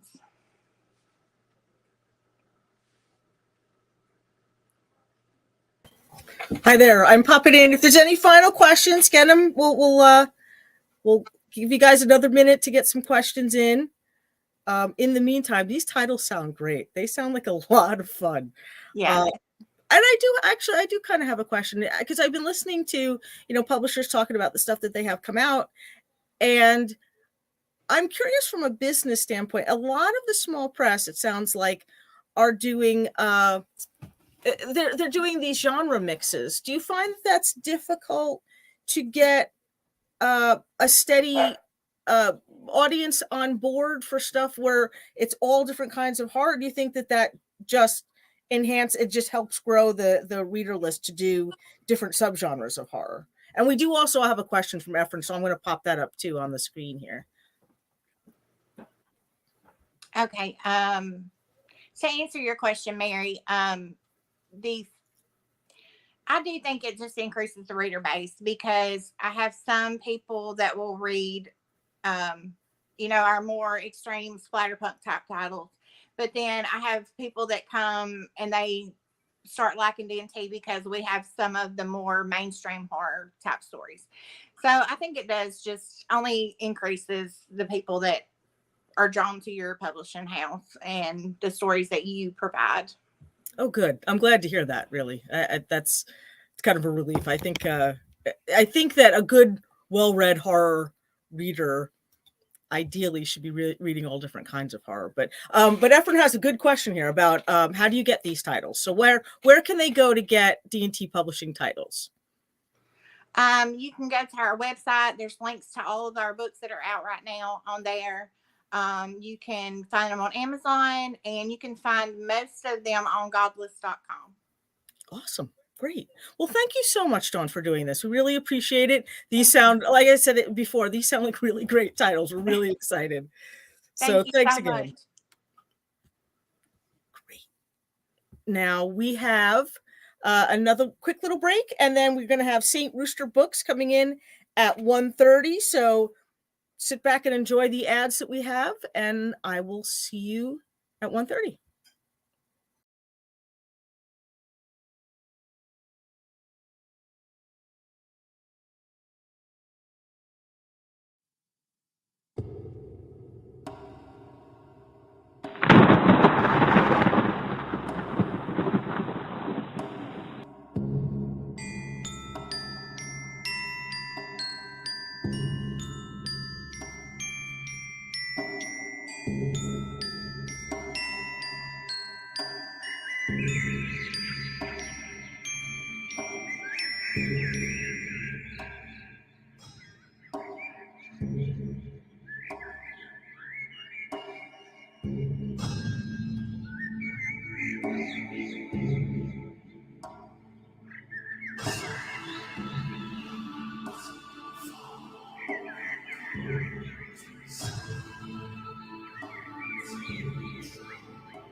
Hi, everyone. Welcome back. We are now here with St. Rooster Press, and I'm going to bring Tim in, and he's going to tell us all about what's going on. Hi, Tim. How you doing? Good, Mary. How are you? Good, thanks. Good, thanks. It's good to see you. Yeah, thanks. Thanks for having me back. Absolutely. Well, I'm not going to take up your time. If you need me, holler. I'm going to bounce out and give the floor to you. Great. Thank you. Hi. So, as you said, Tim Murr, St. Rooster Books. We are out of upstate New York. We've been publishing authors like Tommy Clark, Paula Buchesky, John Baltusberger, Willem Mist, Lamont Turner, and Reed Alexander, and more. We have a literary magazine called Stranger with Friction that is, as of December, we'll hit issue 8, and that'll be 2 years of quarterly releases. And 2023, I think we're going to be even better with our releases. We're going to be more hyper-focused on the literary side of things. We're primarily a literary magazine, but rather than having focus on horror movies and music, we're going to be all about books and writers going forward, so that we're more just more attuned to that and to what the readers want more of.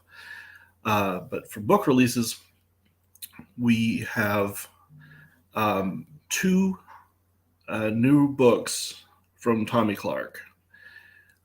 He has been nominated for a Splatterpunk Award for his first book with us that had the short story Fireflies and Apple Pies, and his newest novel, his debut novel actually, Summer Home, has been doing very well, getting lots of 5-star reviews. And in 2023, he's going to return to the world of The God Provides with a book called The Witch of November, which is a direct sequel to The God Provides. And I'm very excited to get that out to you. He's been telling me what's going on in the plot, and it sounds amazing.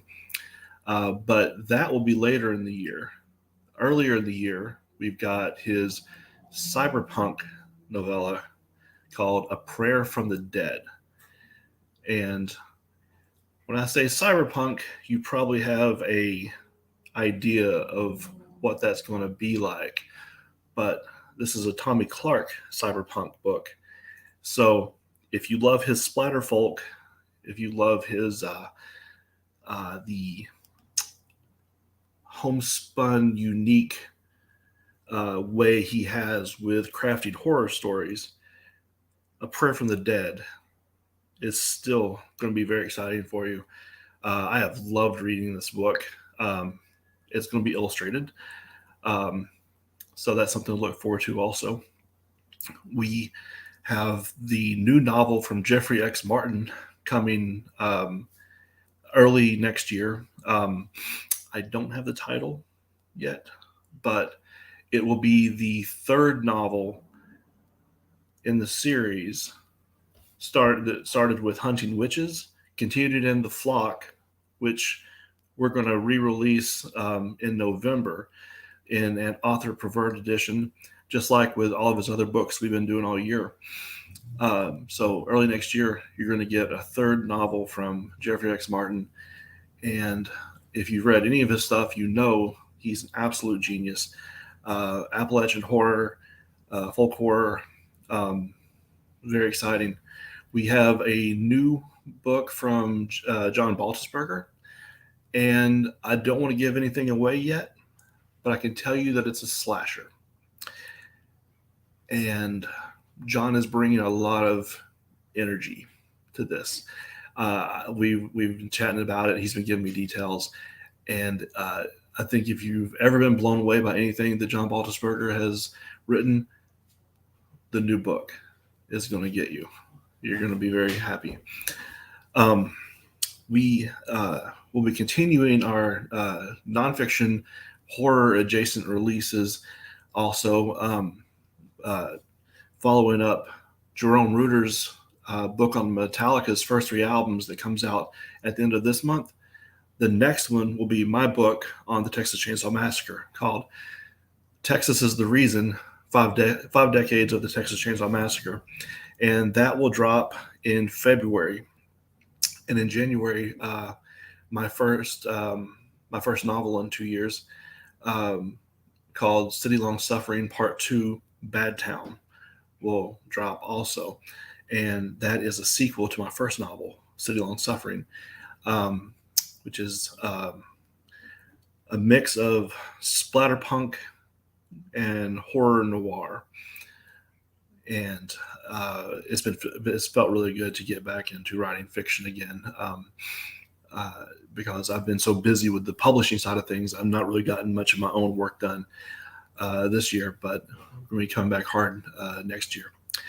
And then we have a very special project that I can only share a little bit about because it's top secret, but it involves Tommy Clark, Iceland's Villamy Mist, and Jeffrey X. Martin together in a special edition book that we're going to release later next year. And it's folk horror and it's splattery, and that's all I can really tell you about it right now. We've also got the next short story collection from Lamont A. Turner, who did the fantastic short story collection Souls in a Blender last year. And Souls in a Blender has been a very popular short story collection for us, and I'm very excited to bring back his next set, because he's an author that he brings it feels like an old school horror, a bit of Twilight Zone, a bit of Tales from the Crypt, but with this really cool Southern Gothic vibe. You can tell he's from New Orleans, the way he mixes the subgenres of horror into really cohesive and entertaining collections. We've got 3 or 4 other books planned also, but they are still in the planning phases. It's nothing I can really talk about right now because the contracts haven't been signed. But we've still got 2 more books coming out from Jeffrey X. Martin this year. And for December, we've got Like a Ton of Bricks, the new novel from Paolo Buchesky. So we're going to finish the year strong with his book and issue 8 of Stranger with Friction. And then we should be back with issue 9 of Stranger with Friction at the end of March. And so, yeah, that's all I've got to share right now.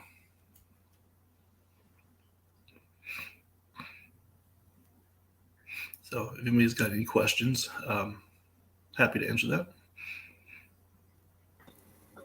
While we're waiting for some questions to pop up, and remember, folks, if you have a question, put it in the comments, tag with question. I did want to ask, because you do a lot of horror nonfiction, which I think is fantastic. And I think we talked a little bit about this last year. A lot of the books you mentioned, it's horror related to media, other horror media like movies and video games and things like that. Do you think that, or maybe you possibly are already doing it, that you will do books that look at the academic analysis maybe of horror fiction? Is there an interest for that? Is there a market for that, do you think? There's definitely interest in it for me. And I would love to spend some time working on either something that I've written, or if somebody has a pitch, because I would love to have a book on the work of Jack Ketchum, for example. Oh, yeah. So I'm very open to the idea of some deep dives into the various subgenres of horror writing. I've been writing I've been doing music journalism and movie reviews and stuff for so long.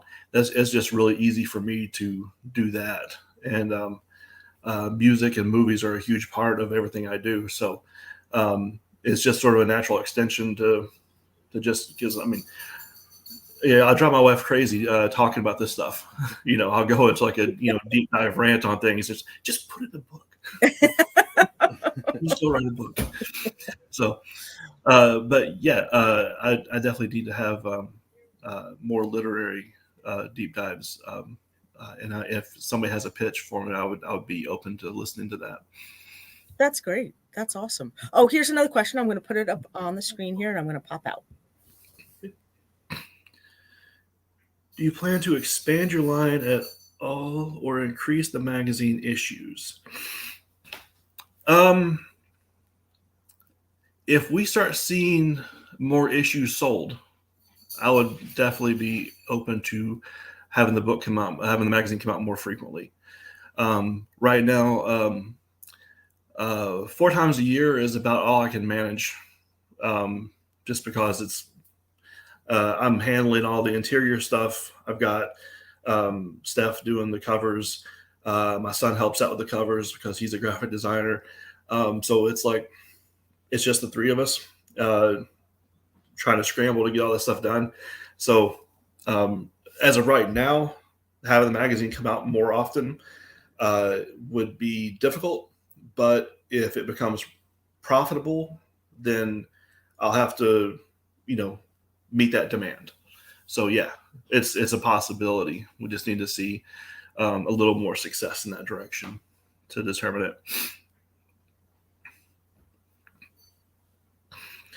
See, what would be the Holy Grail project you would like to work on? Well, that's hard to say. There are authors I would love to work with. I think it would be quite a coup if I ever got to work with somebody like Stephen Graham Jones or Brian Keene. I've got Jay Wilburn in the Halloween issue of Stranger of Friction, so that already feels like a big deal. And Armand Rossellini is going to be in issue 8, and Candace Noah. So that's pretty rad. But yeah, I can. I would throw out those 2 names. I'm sure there's more, but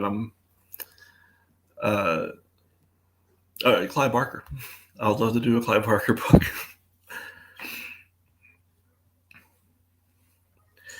Any thought on doing the Best of Stranger Than paperback collection? That's a good idea. I think at the end of 2023, that might be worth looking at.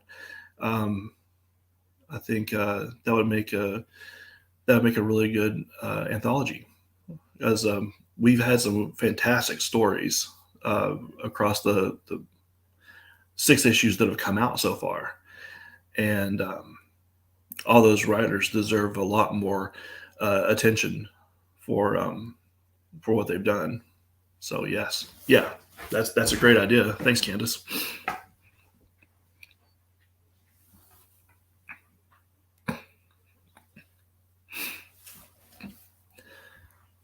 Wait, did you just name me as a Holy Grail author? Yes. Yeah, Bishop's fantastic. I'm enjoying that book. I'm almost done with it. So yeah.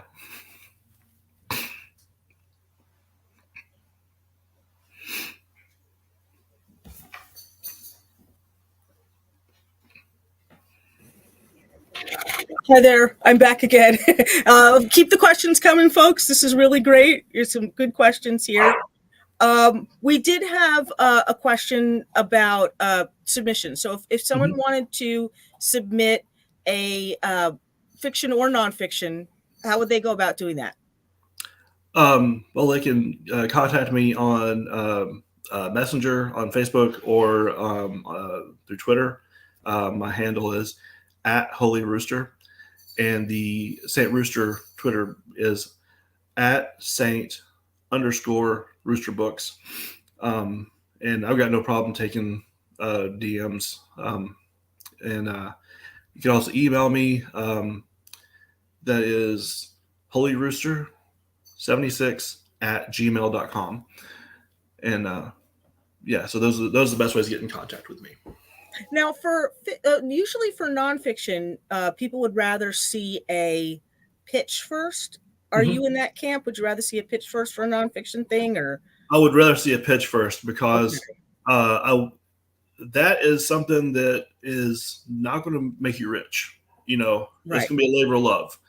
I don't want you to put all the work into it and then send me something complete and have me go, no. Gotcha. So yeah, I would give me a pitch first. I mean, if you want to write it. You know, you can always put it out yourself. You don't need me. But yeah, I prefer to get a pitch first. Okay, great. If there's any more questions, folks, keep them coming. We got about 4 more minutes left. Another question popped up. Great, awesome. I'll put it up and bounce out. Can you speak about the appeal of splatterpunk, past and present? Well, I can always speak from my perspective. I grew up on 90s black and white horror comics, splatterpunk, like The Crow and Faust Love of the Damned, Dead World. And that got me into David Scow, Skip Inspector. And so the appeal for me was that these stories were something that just had some extra muscle to it that I wasn't finding reading Dean Koontz. You know, no disrespect to Dean Koontz, but I was looking for something with a harder edge, and Splatterpunk provided that. So that's where the appeal came from for me, because maybe I'd been reading horror for too long, or maybe I'd just been reading Stephen King for too long, but I got to a point where I just was looking for something that went a little deeper, and not just the gore and violence, but an author like David Scow or Jack Ketchum.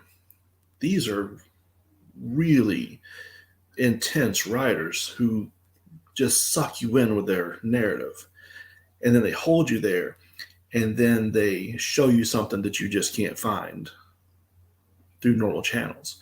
So I would think that was the appeal for me. Now you got people like Aaron Beauregard and Christopher Triana, Daniel Volpe, and a bunch of other names that I'm going to leave off because I'm just trying to hurry along. These people are writing incredible work. It can't be ignored. They're just kicking taboos right in the ass and just marching forward and doing great work. So it's just fun to read. You know, it's just engrossing and cool, and that's the appeal for me. These are just good books. It's just a great genre.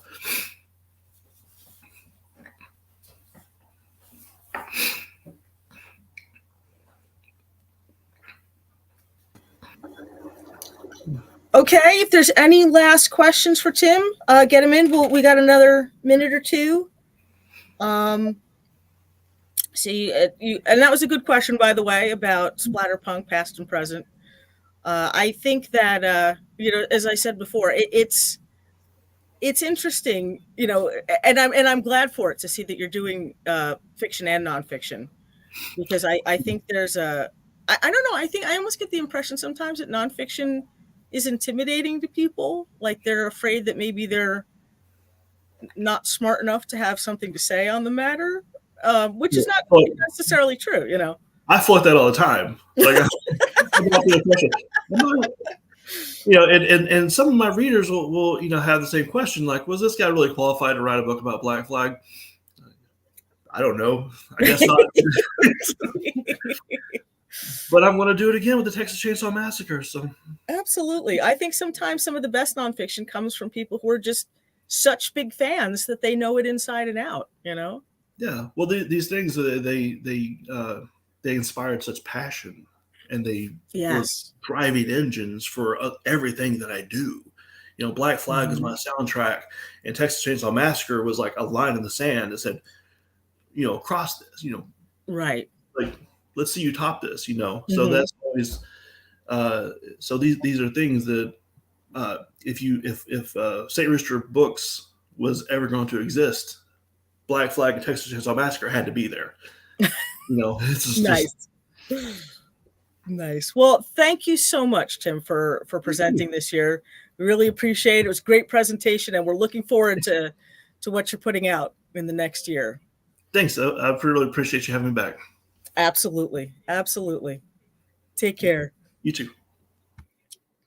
Okay, folks, our next presenter is coming up at 2:00. That is French Press, and we're very excited for that. I'm going to step out for a little bit. We got a few minutes, and we're going to show you some more cool ads, so stick around.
I thought we were just coming up here to have some fun, but this is evil.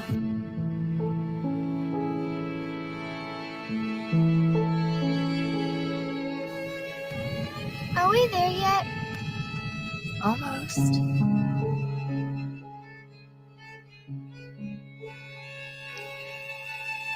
Let's get out of here before this goes too far. Home sweet home.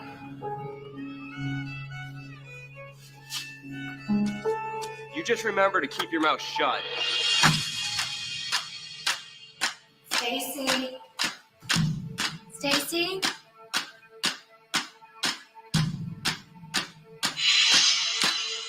Stacy?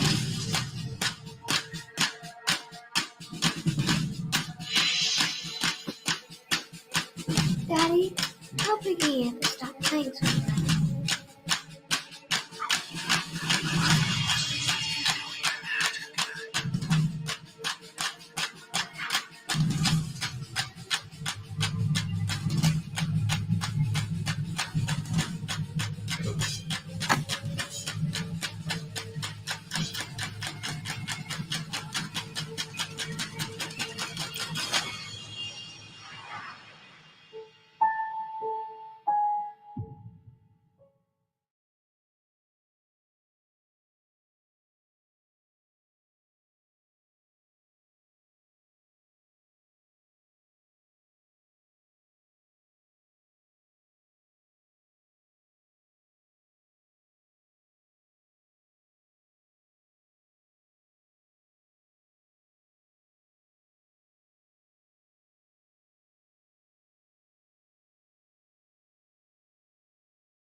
Hi, everyone. Welcome back. We are here with French Press, and we're really excited to hear what they have coming on for the next year.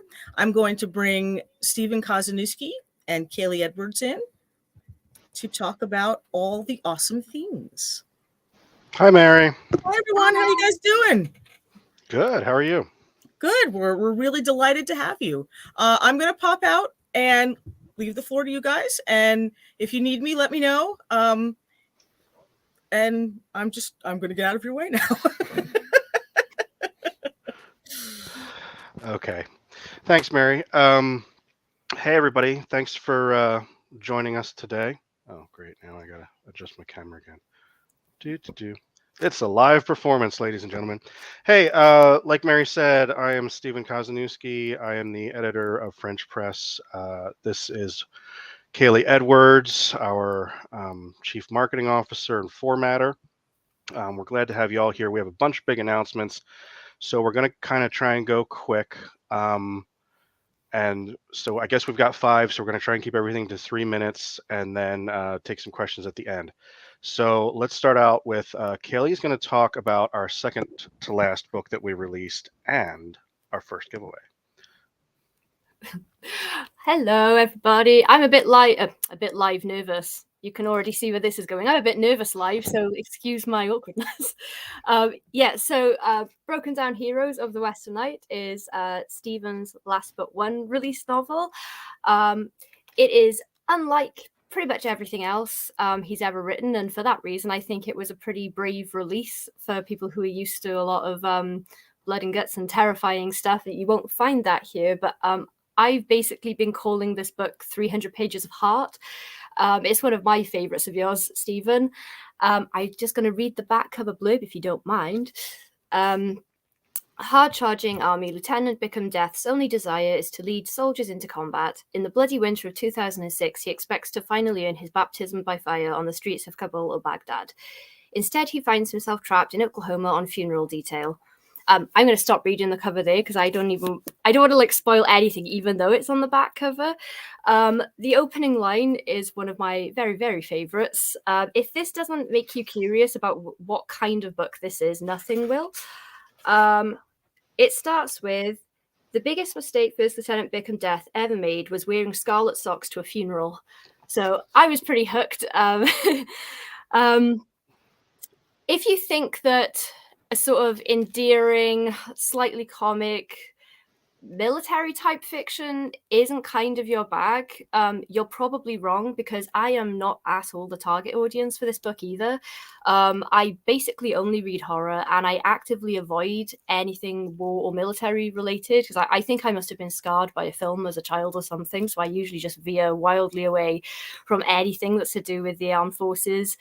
But this is such a cool, funny at times, lovely book that does feel really personal when you read it. I'm sure you put a lot of your own experience into this, Stephen. And you said everything's fictional, but we all pull from real life when we're writing. So yeah, I would advise, if you're already a fan of Stephen's writing, I would give this a go. And if you sort of like, how do I describe it? Well, I've already said, yeah, it's funny. It's sort of, I guess it's like a character study. That's what I would call it. Yeah, kind of a character study. I absolutely loved it, and this is something that I might not have picked up at all if I didn't already know Stephen. So I've been trying to tell everyone, like, just read it. It's so good. It's really enjoyable. We are doing a giveaway if you would like a few if you'd like a free audiobook version of this, and we are giving those away, so you just need to contact one of us if you would like one of these. Where are they contacting us, Stephen? Hello. Hi, Mary. We can help with that if you want. We for what we've been doing for giveaways is if they email buzzbookexpo@gmail.com and they put their name and a mailing address into the body of the email, we have just been doing code words in the subject line and then doing drawings. So you can pick a code word and we can field it for you basically if you want. Okay. Yeah, so get in touch with Buzz Book Expo, or you can reach out to us on Twitter or whatever. I am sorry, it is only US and UK. We can't support international, but they're audible codes, so US UK until we run out. So I guess 50, and if people want more than 50, we can keep going. Great. Okay, so in the subject line, put broken down heroes. Just put heroes. Just heroes? Okay. Yeah. Heroes. Put in heroes. Remember, that's buzzbookexpo@gmail.com. Heroes goes in the subject line, your name, and well, you said this was an ebook, right? It's an audiobook. An audiobook. Okay, an audiobook. So we don't need their mailing address. We don't need their mailing address, right? I'm just yeah. Okay, so then just at least as long as we have your name then and your an email name address, and right? US or UK. And US or UK. Okay, perfect. All right, I'm bounce out again. Thanks. Okay. Thank you, Kaylee. Thank you for those kind words. I did not know. Okay, Tom Duffy. Were you nervous about putting something out as different as Broken Down was from your other stuff? Yes, I was very nervous. I was so nervous for the first time I considered using a pen name. I think I bothered everyone in America who uses a pen name and asked them what they thought. I had an agent. This book was a long time in the pipelines. And ultimately, I forget who it was. It might have been Jay Wilburn. I assume when I get good advice, it's Jay Wilburn, who said, just level with people, put something in the front, say it's not horror, put it out under your own name. And yeah, so we hope you'll, grab a copy. If you don't prefer audiobooks, grab a paperback or an ebook. Love to see some of you guys. So I am going to talk about our most recent release and my favorite book that I've read so far this year, You're Mine by Summer Cannon. And if you can't see the cover, because it says this is a proof, not for resale or marketing purposes, it says twisty, dangerous, sexy, and tense. That that little blurb that you pull from Mr. Jonathan Janz himself, author of The Siren and the Spectre and the upcoming Marla. This is the first book that we have put out that was not me, essentially self-publishing, to be frank. And this is the book that kind of blew the doors wide open for those of you who might want to submit to us in the future. So let me tell you a little bit about this book, and it's really fucking hard because it's like Blair Witch, not Blair Witch, M. Night Shyamalan style twist at the end. And when Summer pitched me this book, she pitched it a certain way, and this was maybe a year ago. And I'm not going to say I forgot the pitch, but I was like, oh, that'll be interesting. I would love to see Summer Cannon take on that horror trope. And I got the book, and I read it, and I was like, she sent me a different book. She sent me the wrong book. I don't know what this is. It's about witches or something. I'm like, it's good. It's canon. It's genius. Like if you haven't picked up Vicky Beautiful, that's not by us. That's just pure unadulterated love. If you've never read Vicky Beautiful, unfuck that. So I read it. I got about 2/3 of the way in, and I was like, oh shit, this is the book she pitched me. So like I said, it's what I will tell you without trying to give you spoilers is it's a number of teenage witches, like literal members of a Wiccan circle, and some folks who don't quite agree with the Wiccan circle or the Wiccan morals, let's say. They like to go down the left-hand path. You're supposed to go down the right-hand path. And since we're broadcasting, I probably should have done that stage left and stage right. So it takes place in about 2002, 2004. A couple of kids are graduating from high school. They decide to join. They quickly fall in love, hot, passionate love.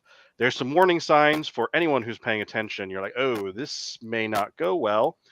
I think I told Summer that the majority of my comments as, a professional editor were just, I can't believe this fucking guy. Just like over and over again. And then the girl goes down one path and the guy goes down the other path, and then they have great tension, great witchcraft laden dread and tension. And this is a West Virginia story for you folks from West Virginia. It is a great novel. Like I said, the best novel I've read this year. I would not have published it if I didn't wholeheartedly believe that. And we'll get back to that.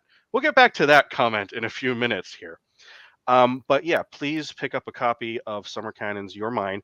It is available for you Godless fans. And I know if we have any leftover folks from the Dawn Shay, I know some of you are Godless fans. It's on Godless. It is on Amazon. It is on Barnes & Noble, iTunes, Kobo. Basically, you have to be deliberately not looking for it to not be able to find it on your favorite platform. It is currently in paperback and ebook, anywhere you like. We have found an amazing narrator, and we are producing the audiobook now. I think I said January 1st for that, but it's in the narrator's court right now. So we're really excited, very happy to have Summer as part of the French Press family. So those are the two books that we are talking about today. Now we've got a couple of other big, exciting announcements. And the first one is that French Press merchandise is now available for the first time ever. I know Kaylee spent all week last week working on it. I think she texted me at we're in different time zones, obviously. I think she texted me at 9 a.m. or something, asked me a couple questions about getting the store set up. And then around 6 p.m., she texted me again and was like, store's set up. And I'm like, Jesus Christ, you've been working on that all day? And it shows, ladies and gentlemen. Let me tell you something. Thank you. Go to Redbubble and type in Kazanewski. And our first two designs are up, which is the Brain Eater Jones design from very talented artist Chris Enterline. So, I'll show you the whole cover, but it's the Brain Eater Jones font. So you can now get shirts, mugs, anything you like in a variety of colors. And I'll let Kaylee talk about all the things that she has up there. And then the sexy little French Press logo, which is not coming through very well on the video, but it looks really good on Redbubble. Yeah, there you go. So what all have we got up on that store there, Kaylee? We have shirts in a variety of colors. So many colors. Did anyone know there was that many colors you could set on Redbubble? There's also coffee mugs, of course, stationery. There are even things, throw pillows, blankets, pet things like cat and dog mats, handkerchiefs, and little neckerchiefs, I should say. Yeah, I think that when I actually made it, because I'm in the UK, I think things are called something different. Like some of the items are labeled differently. So if I start saying things that make no sense, that's why. There's little dog bandanas and things. There's some really random things like shower curtains. If you'd like to have a nice Brain Eater Jones shower curtain, you can. Or decorate your whole house with it. Yeah, you can sleep with everybody's favorite rotting detective. Yeah, who wouldn't? Exactly. So we kind of made an order for how we were going to do this presentation. And we wanted to make the announcement about the store first because there's some other stuff related to the store. So, like I said, if you go to Redbubble, type in Kazanewski, then you got to click on the Kazanewski store, and it'll all be there. You can all go nuts. I think there's a shipping break when you get to $65, so you probably want to order at least $65 worth of stuff. It's really, you're only shooting yourself in the foot if you just order a $5 magnet, because then you'll just pay $5 in shipping. I'm just trying to save you folks money here. But I wanted to announce the store. So look at all these announcements we've got today. All right, we've got Broken Down Heroes. We've got a Broken Down Heroes giveaway. We've got Your Mine out now. Your Mine audiobook coming out. French Press Store out this week. And our biggest announcement, well, actually, no, not our biggest announcement. We still have one more after this. It's a bonanza, folks. Only for those of you watching the Buzz Book Expo. Our next announcement is French Press will be hosting an anthology next year. Our anthology is tentatively going to be titled The Perfectly Fine Neighborhood. And some of you hopefully are already salivating if you have read The Perfectly Fine House. Yes, it is that. It's that thing that Wiley Young and I talked about on Written in Red and The Bold Mom and everywhere else. We're always like, we should do an anthology sometime. Well, guess what? Instead of getting off the pot, we decided to shit. And charming turn of phrase, Steve. Thank you. My British sensibilities. Oh, so offended. Only joking. I was trying to be nice, and I was gonna say, thank you for being with us during your 10-day mandatory period of mourning here. But we appreciate you coming out here. Yes, beloved queen. Yes, gone. your beloved queen. But you have a new Prince of Wales. I'm sure you're all excited about that. Oh yeah, I'm like, yeah. New Duke of Cornwall, and I don't know. I can't keep track of it. Anyway, I don't know. We've only got 20 minutes. Okay, so we have so start shining up your Perfectly Fine House short stories. That will be coming up next year, but coming up this week, we are going to be having a Kickstarter to put together the very best for you for the Perfectly Fine Neighborhood. We're shooting for $3,000 in stretch goals. We're starting with 500. Kickstarter is reviewing it right now, so it'll be up next week. We'll blast it out on all the French Press and Kazanowski and everything media. But we have already confirmed this is going to be part unsolicited manuscript. So guys, get your stories ready. Between 2,000 and 10,000 words set in the Perfectly Fine House. But we also have some invitations. Let me tell you who we have confirmed for the invitations if the Kickstarter gets the money. We have confirmed Kaylee, the author of Corpsing, the head writer for Happy Goat Horror, writer for Ginger Nuts of Horror, all that great stuff. We have me and Wiley Young, the originators of the Perfectly Fine House. We have Mr. Brian Keene, the World Horror Grandmaster. We have Mr. Jeff Strand, the Prince of Horror Comedy. And perhaps the most exciting announcement, Splatterpunk Award winner, Candace Nola, could not be hotter right now.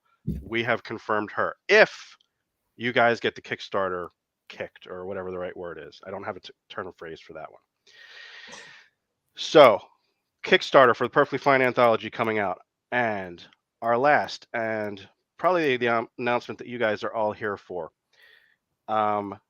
If you are watching this, you are eligible to submit to French Press for the next 72 hours. So we are going to be accepting novels, novellas, and possibly short story collections between now and 2:30 Eastern Standard Time on Tuesday. So that's it. That's your window, 72 hours.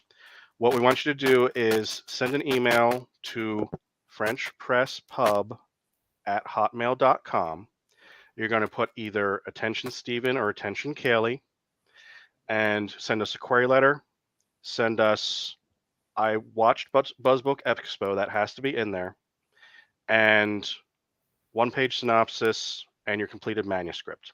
And I'll let Kaylee talk about what she is looking for, and then I'll real quick talk about what I'm looking for, because I think we're already running over. Yeah, so novellas, novels, or short story collections I'm open for. And if you have great werewolves and witches, please send them my way. Like, nothing is off limits, but please, I want I want great werewolves and witches. Summer Cannon is completely responsible for setting me off on a witch binge after You're Mine, which is amazing, by the way. If you haven't read it, you just have to get it. So yeah, those are like my top two. But basically anything that falls in the horror genre, I'd love to read. Great. So you'd say you're on kind of a witch hunt, Kaylee? No? Maybe. Okay. So I'm going to tell you guys, I hate everything I read. The only way you're going to guarantee a slot with me for French press is if you are an unmitigated genius or a close personal friend of mine. And the only other person that's ever been published by French press was both of those things. So you've got to have something great.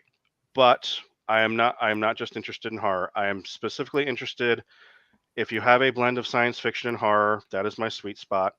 If you have science fiction, if you have horror, if you have comedy, I will consider it, but it's got to be very funny.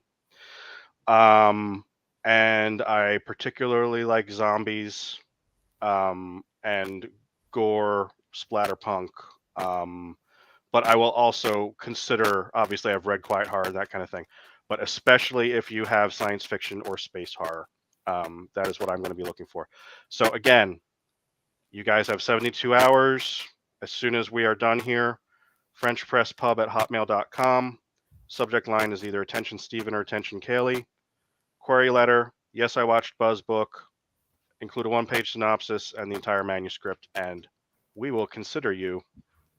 Very briefly, probably, we will consider you. So hopefully we didn't run over too far, but that is our presentation. And it was fantastic. You guys are great together, and we're really excited. All this stuff sounds really cool. It sounds like you're thinking outside of the box, and that's kind of awesome. So folks, remember, you have 72 hours to submit something to French press, which Stephen Kozinski will probably reject. That's why it'll all be addressed to me. It'll all be attention Kaylee. Okay. They're all going to have a werewolf character who appears for one page now. Well, we're really excited. I'm really happy for you, Kaz. I think this is awesome. It's a good thing you have Kaylee to keep things going, keep things running nice and smooth. And no, I'm really excited for you. And I echo all of the sentiments about Summer. She's fantastic. If you have not read Summer Cannon, you should be. You should be out there reading her. There is one quick question. We could do one quick question because I'm in charge and I can allow such things. So, haha. Here you go. Oh, Candace Nola. Question. Steve, new tagline, French press, books on dark. Oh, God. Once we have Candace on board, maybe I can get away with that. I want a t-shirt. Oh. Books to wake you up in the morning. Well, thank you both of you so much for being on the Buzz Book Expo this year. We're really glad to have you. So this was awesome. Thank you. Thanks for having us. Thank you. Take care, and I will. Boop. I make little boop sounds when I move people in and out of the studio here. Please stick around. We have Bad Hound Books coming up at 2:30, and we will see you in a few minutes.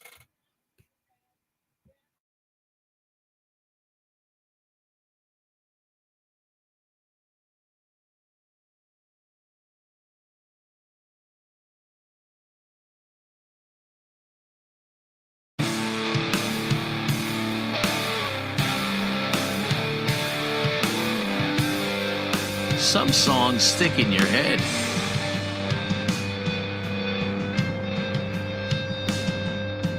Others consume your soul. Others consume your soul. Others consume your soul. Others consume your soul. Others consume your soul.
Hi, everyone. Welcome back to our last presentation for today.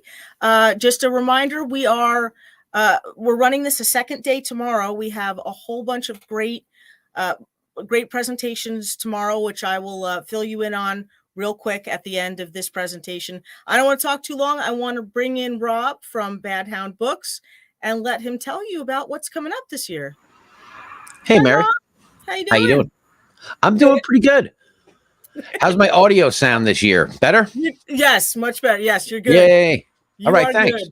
All right, I'm going to pop out. If you need anything, just holler. Okay. And I will holler your name, Mary. Holler my name from the rooftop, and I will be. Sounds good. Well, let me say thank you, Mary. Thanks, Summer. Thanks, Matt, for inviting me back again to the Buzz Book Expo. I'm honored to be closing out the day. What a day. Day one, starting with Cemetery Dance and who else do we have? Apex, and then ending with Bad Hound. What a slide. No.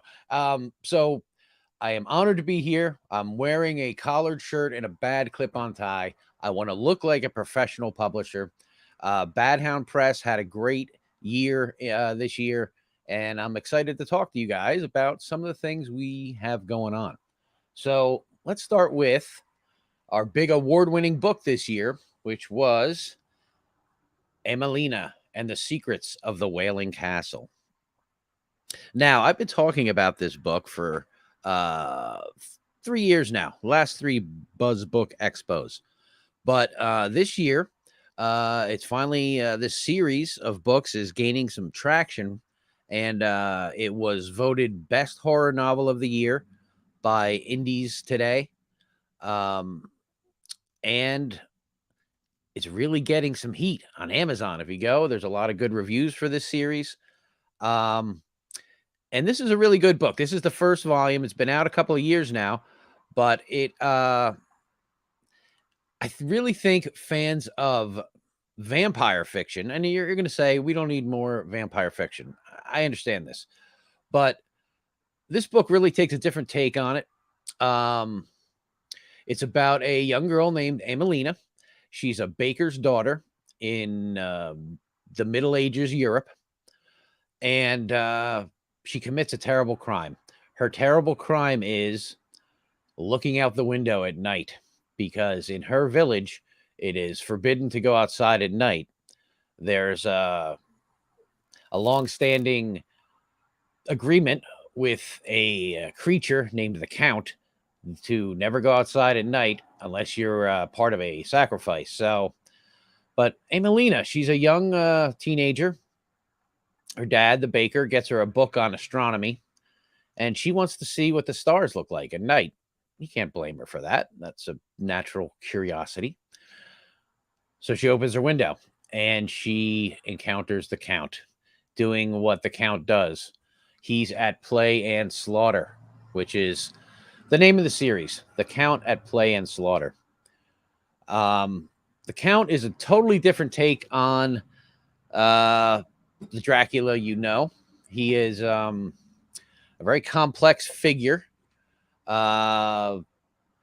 arrogant as an ancient being would be, but also out of touch, yeah, as an ancient being would also be.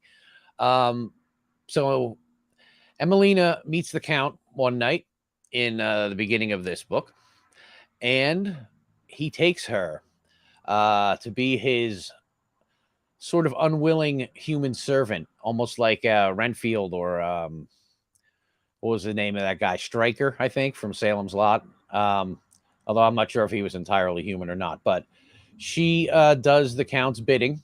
The Count threatens to harm her family if she doesn't capitulate with his demands. So she winds up posing as the Count's niece, Princess Trepsy, from the Romanian area. And she finds that, as you might find, that playing a princess is fun. It's fun to be a princess and live a lavish lifestyle and travel to the royal houses of Europe, which is what Emelina does in the other books in this series. The Count is decides that he wants to develop a harem, a group of Dracula's brides, if you will. So he sends Amelina out to meet with all the finest families in Europe and invite the young princesses back to his Palace of Pleasure, which is book 2 of this series, Amelina and the Palace of Pleasure. And it's an interesting way to bring together all these different personalities. Author C.L. Holmes really has created an amazing group of characters here. To me, it's almost like a Dickens novel in that the characters are very, very unique. They're very quirky. You wind up loving them. So in this book, Amelina and Secrets of the Wailing Castle, she winds up becoming the Count's accomplice in a lot of things. Although you really root for Amelina because she's smart. She's able to play the Count, outwit him in a lot of ways, which is not easy when you're talking about a being that is ancient. Let's say he's ancient. He's thousands of years old. But she's very clever. She's able to spot his flaws. She's able to spot his arrogance and kind of use it against him. And she's a very smart hero. You really root for her. But what is going on in the basement of the Wailing Castle? There's some kind of horrible screeching that comes from the dungeon. If we're talking about a castle, is it really a basement, or do all castles have to have dungeons? I don't know what the ruling is on that. But the Wailing Castle has some wailing coming from the lower depths. What is it? I don't know. You'll have to check it out. Here, she kind of gets her feet wet, so to speak, as living with the Count and understanding what her new life is like, protecting her family by doing the Count's bidding. Over the course of the Palace of Pleasure, she, again, travels Europe, grows up a little bit, falls in love. The third volume is Amelina and the Midnight Gift. She meets another creature like the Count in that book. Unexpectedly, there is another, another vampire creature. And there's an amazing showdown between the Count and this other creature in the Midnight Gift. The ending of that book is so bombastic. It's huge. It's like it catches you by surprise, because in this series full of generally quiet moments that are moments that are more about carefully worded conversations and subtext and having a hidden agenda. A lot of quiet moments in this book. The ending of volume 3, Amelina and the Midnight Gift, is anything but. It's huge. It's like a Marvel movie ending. Very, like I said, big ending, bombastic ending. One of the other heroes you got to love about, well, let me just talk about the Count at Play and Slaughter series. Again, there's 4 books right now. My big announcement is that next year in 2023, we will have the 5th and final book in this series called The Silver Army. But let me back up. Before you get to the Silver Army, you need volume 4, The Brocade Army. Now, this volume just came out, I think in July. So this is only a couple of months old. This is episode 4 of The Count at Play and Slaughter. Amelina and the Brocade Army. In this book, her invitations that she sent out in volume 2 and 3 to all her new princess friends in Europe start to arrive, and her guests start to come to the castle. And before you know it, the Count has a castle full of young princesses and their posses and their handmaids and their cooks and their security details, and the castle becomes quite crowded. As you can imagine, having a castle full of entitled young princesses has its own demands that the count might not quite be ready for. And Emelina really has to step up and play a lot of different roles in this book. She has made a lot of different friends under, frankly, a lot of maybe not truthful circumstances when she was traveling Europe. So she has to keep her story straight all the time, which is tougher than you'd think. In this book, the Count begins his harem. He begins to start to turn some of the princesses into vampiric creatures. And again, that's not what he quite expects either. Some are very demure and quiet, and others turn into savage killing machines. So you never know what you're going to get. I guess a castle full of princesses is like a box of chocolate. You'll never know what it's going to turn into. Again, great book. Just came out, volume 4.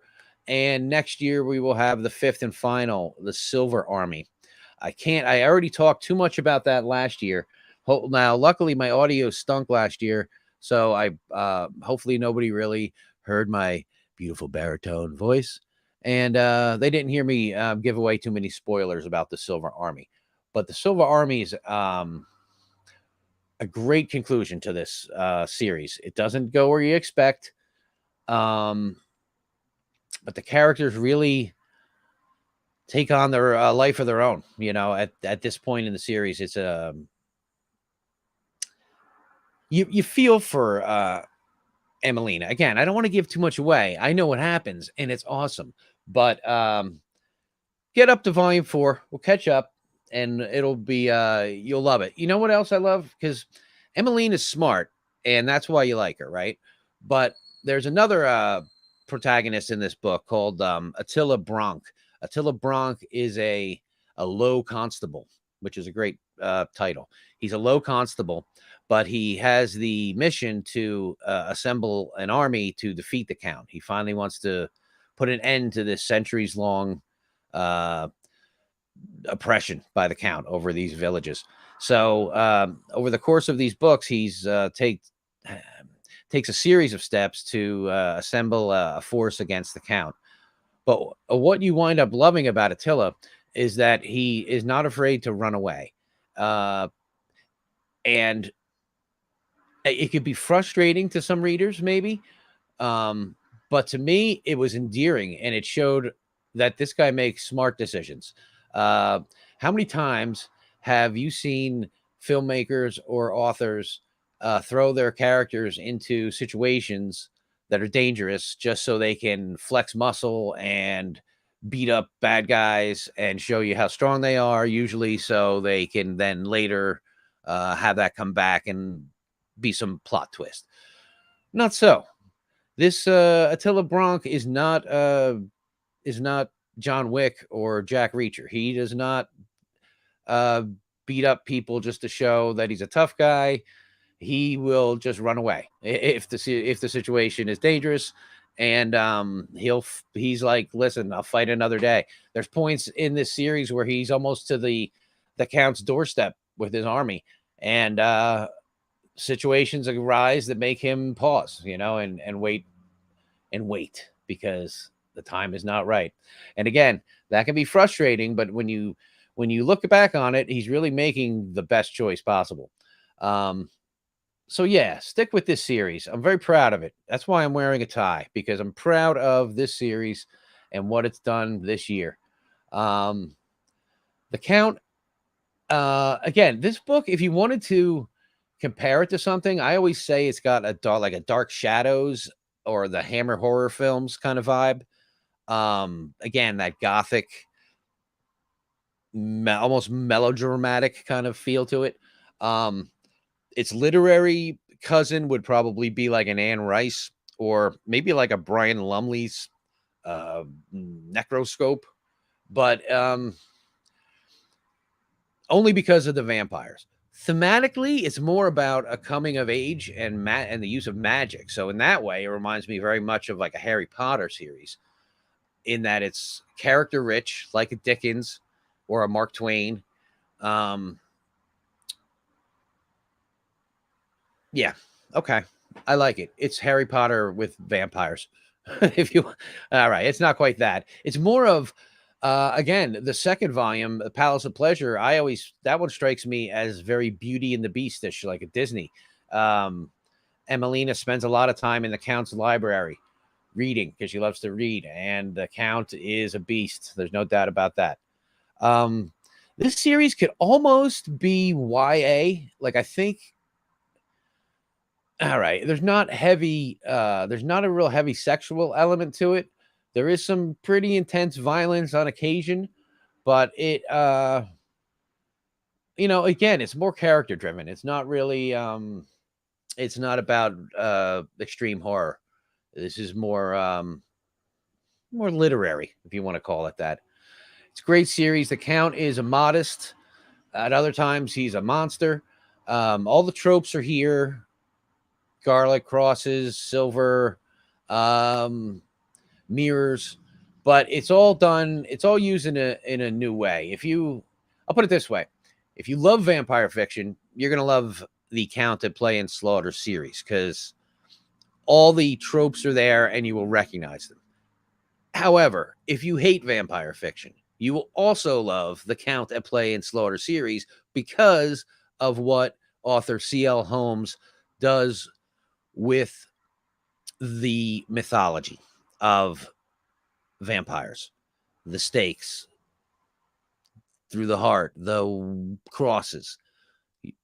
It's going to be there, but it's going to be a unique take on it. And I really think you will appreciate what he does.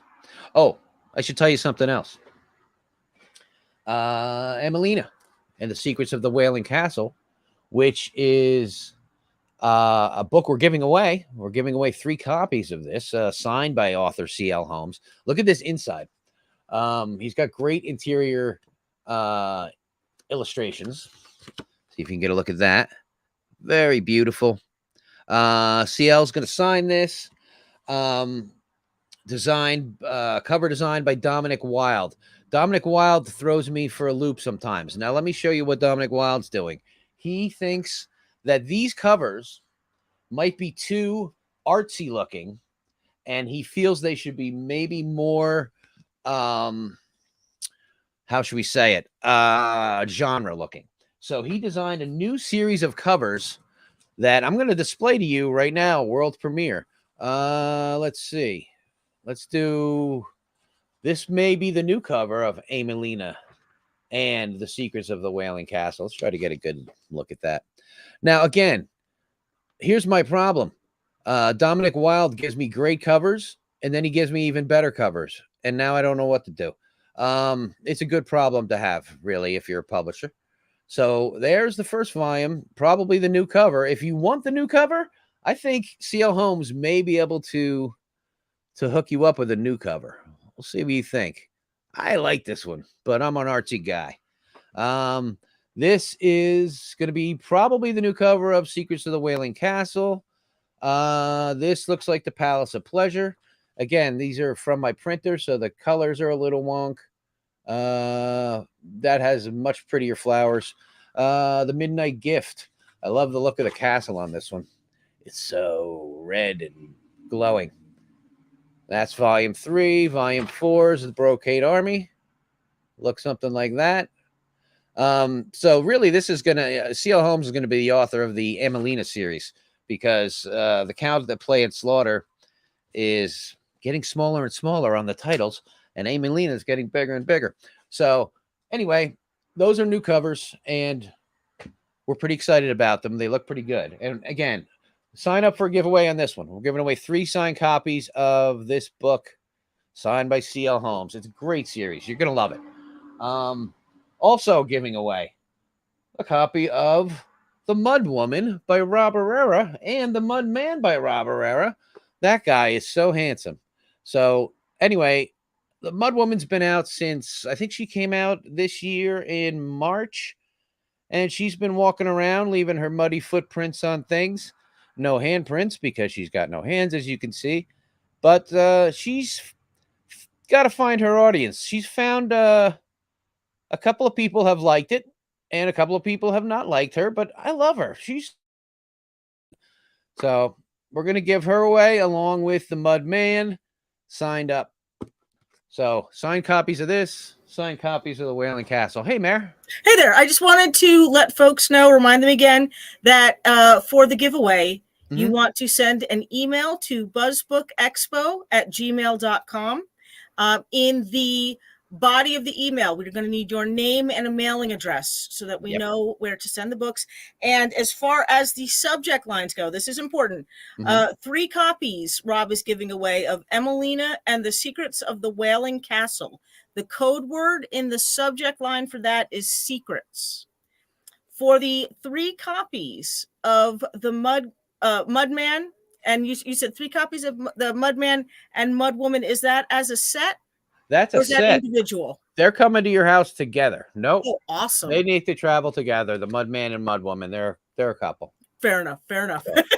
So you get a set. That's 2 books. Yep. Giving away 3 copies of each book, or together as a set. And the code word in the subject line for that is muddy. So M-U-D-D-Y. Yes. Love it. Leaving her muddy footprints all over everything. Absolutely. So get your requests in there, and we will do a drawing. Good. Cool. Do I still go? Can I keep going talking about stuff, Mare? I have something to show you. I have such wonders to show you. Can I show you something? I would love to. All right. Well, in addition to, you may know that I also write these Hangman's Jam novels. So I got this this one. I'm going on a podcast called Rock is Lit in December to talk about rock and literature. Awesome. Yeah, because I think the rock and roll and horror really goes together. And so we're going to talk about rock and roll and literature. And my publisher's website is badhoundpress.com.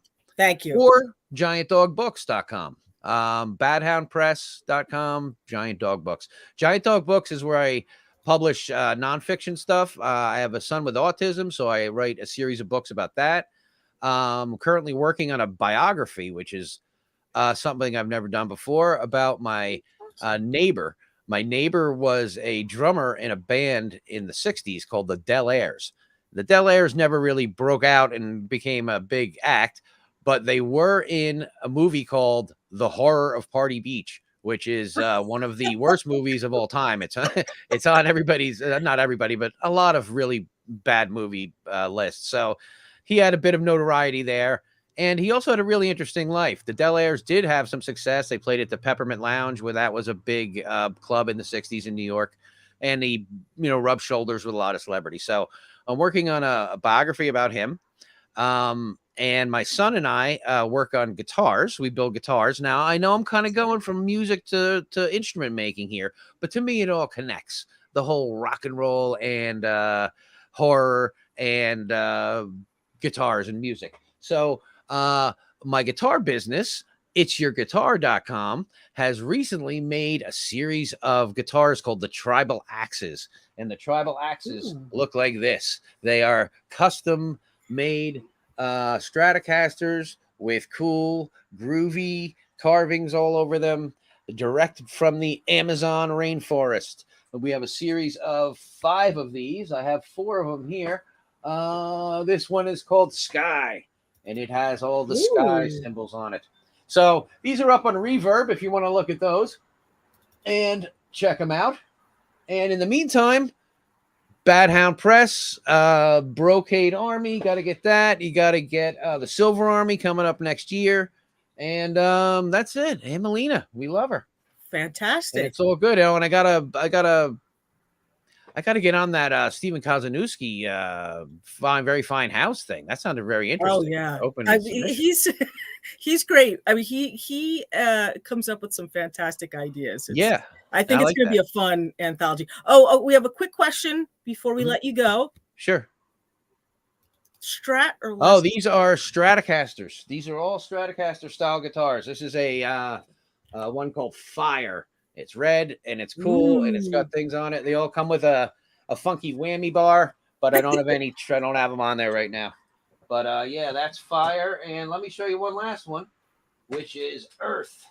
It's black and it has the scars from rainforest deforestation. Oh, wow. Animals that have suffered under the horrible logging deforestation. Anyway, so yes, guitars, rock and roll, horror. It's all happening at Bad Hound Press. And look, I'm taking off this terrible tie now. All right, there we go.